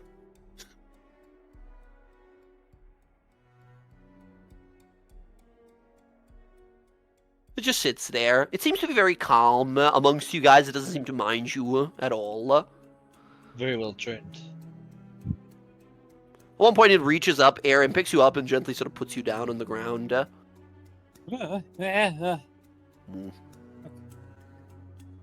You see it just kind of like dozing off a little bit. It doesn't seem to be old. It's not like an old mammoth, you don't think at least, but it's very exhausted. Examining it, again, Cleo, I believe, with medicine proficiency. It's rocking like 3 levels of exhaustion. This dragon's been slowly, torturously hunting it for days now. Who knows how long it's been since its rider actually died. Poor thing. Kind of put my hand on its trunk and like run it up and down it. Do you think you could manage to move a little bit more so we could get away from here? Still blinks at you. and then you can rest, and we can take care of you.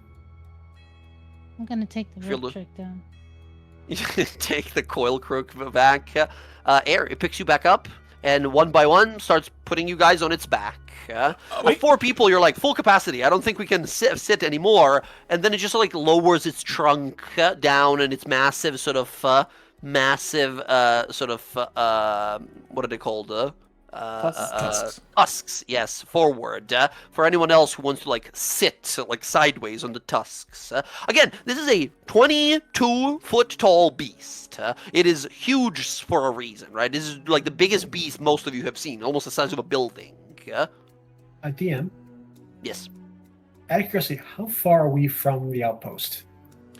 Your guess, you are making good time for today. If you keep on track and you're pretty sure you know where you are when you're going, you've got another day and a half of travel.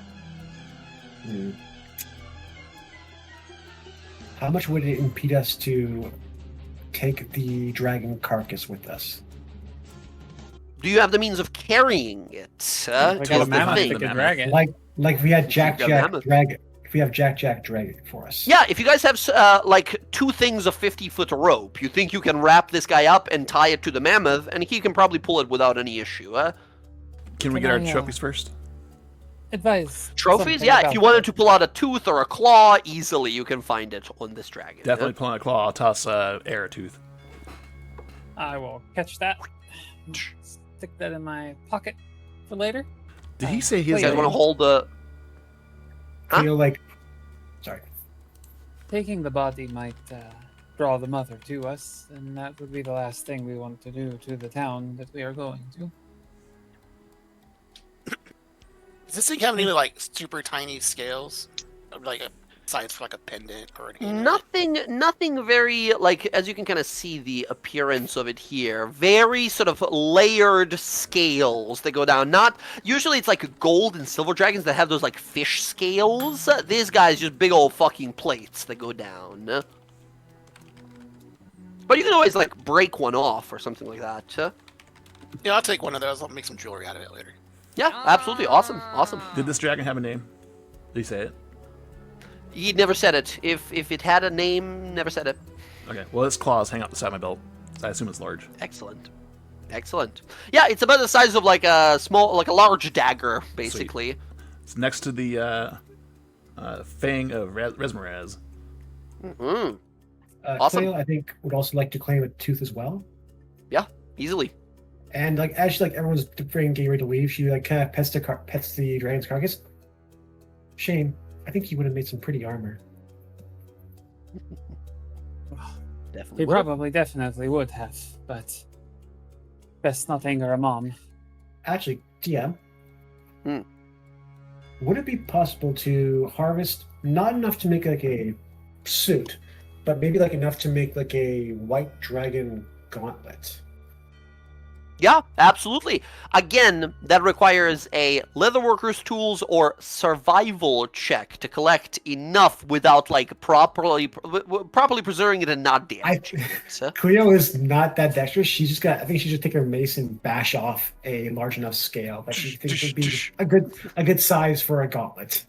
Yeah, give me a survival roll, Heal, to gather as much as you basically know to handle. 19 is a good roll. You break off a handful of these scales that you think to yourself would make a fine enough if broken and sort of sequestered, like scale mail maybe of some sort. Go ahead and mark down. You have 30 pounds of white dragon scales. Is it possible that Rodri and or Karnak might know if dragon pieces are cuisine somewhere? Like they can make something out of it? I mean, they have to be. You have to imagine to yourself a beast that fearsome to culinary enjoyers of the world. That's got to be top shelf. That's got to be some of the rarest and finest kind of meats. Although for this one, you're not too sure. And Karnak, I think you get a bit of an understanding into it here. Rodri from an intellectual standpoint, and then Karnak from like a warrior standpoint. This creature is a hunter, which means it'll be all muscle. Not a lot of fat, not a lot of taste to it. But, like, Very it's- lean, chewy kind of creature, even Okay. when prepared. I guess Karnak will rip out its damaged heart and save that with him. Turkey? And the Very texture cold, and co- extremely cold and to the- touch. It has the texture and consistency of bear meat. Yeah, Oh. it's like all like tough, really tough meat. Oh, you went for the heart? You should go for the liver. And I start like going inside. All right. Looking for Going the through it. liver. Opposite this time, Roger. Last time you were digging into a lava worm monster, very hot. This creature's insides are frigid cold, but you can easily sort of go through it and collect its liver for meat and such. For meals and such, I mean. Excellent. Excellent. We got some dragon meat for the feast. All right. Something that would occur to probably Rodri here, unless anyone else has Arcana proficiency in the party. Something occurs to you, Rodri. The big wings that it has, one of them got pretty messed up, but the other wing is in a pretty good condition. You've heard of people making like cloaks of cold resistance, like enchanting. Those would be very easy to enchant to become like a cloak of cold resistance. You just need a skilled tailor, and an enchanter like yourself could do it. Okay. That is something we'll do in town.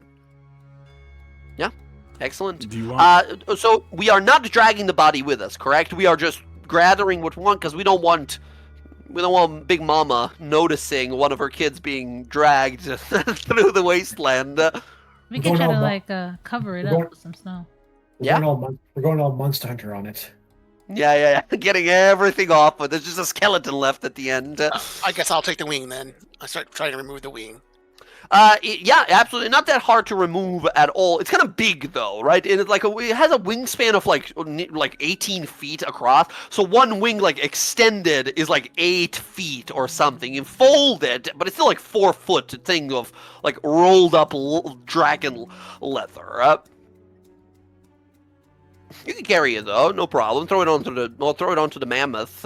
It seems that we are adopting this mammoth by the sound of it. Yeah. As I think we are heading back to Yeah. town after this. The menagerie begins. As Jack just sort of stands there, kind of confused, not really sure what to do. But as you guys sort of get it to pay attention and such, it kind of tired, blinks a few times, and it just starts following orders. It's a very docile, trained beast. Whoever its master was will no longer need his services. As the mammoth begins to walk with us as we continue, and the next day and a half are spent safely traveling until we reach Cyrillia. And friends, we're going to pause the session here for tonight, and next time we will arrive in Cyrillia, hand over those antidotes, and get paid for our work. As for now, we have made a new ally after defeating a motherfucking dragon. Nicely done. Jack MVP. That was very well played from you guys. Bardic Yeah, Inspirations, the Oh, that- healing, the that commanding him firebolt to prone do the stuff. was nice. Oh, the That was firebolt prone was absolutely beautiful, and then all the damage, all the work, all the extra beautiful Nicely done, Darren. teamwork. Beautiful, great. beautifully done. Back to the basics. Back to the basics. Oldie but a goodie. Amazing. Everyone, thank you so much for gaming tonight here. Very fun seeing all of your new abilities, feats, and or features that you guys have picked on up. Friends, we are going to continue our adventure next week. As of now, are we all good for next week? I'm good. Yep. Should be. Very next good. Week, Yes. As of now, yes. I will be here for the 19th. I will not be here for the. Well, I can probably be here for the 26th. It'll depend on what we're doing Sunday evening. Okay. If fair we're enough, like fair wind enough. down and in, I will have my laptop with me, so I should be able to play potentially. Okay, okay. No worries. Keep us updated best you can. No? I will not be able to play on the 3rd. The third week after that- that. Gotcha. That does, yes, that is a good point. The 3rd, I will be flying during our game time. Okay, so third, we are Well- most likely to pause or not play, but hopefully for the next 2 weeks or week, well, at least a week, we should be good. Sorry, at least 2 weeks, we should be good. Hopefully. All right. Gang, thank you so much for your time. I hope you'll enjoy it. I'm very excited for next time. Love seeing all of your characters shine in different different areas. So, take care of yourself, take care of your loved ones, enjoy your week, and I will catch you all in a few days. Until then, GG's and good night from me. Peace. And I. All right, peace out, everyone. Bye-bye. Also, Rav, thank you for the heads up. Peace out. Night night. Night. No, everybody. Good night, guys.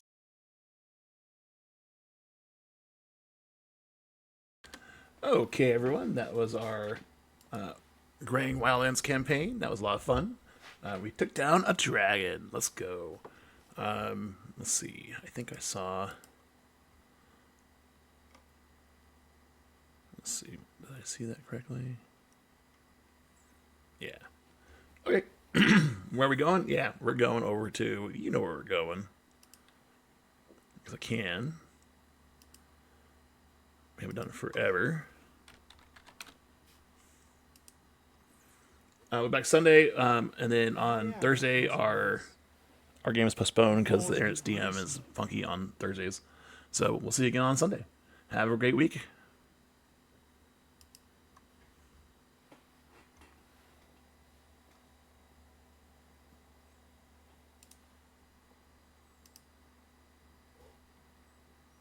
Too, so.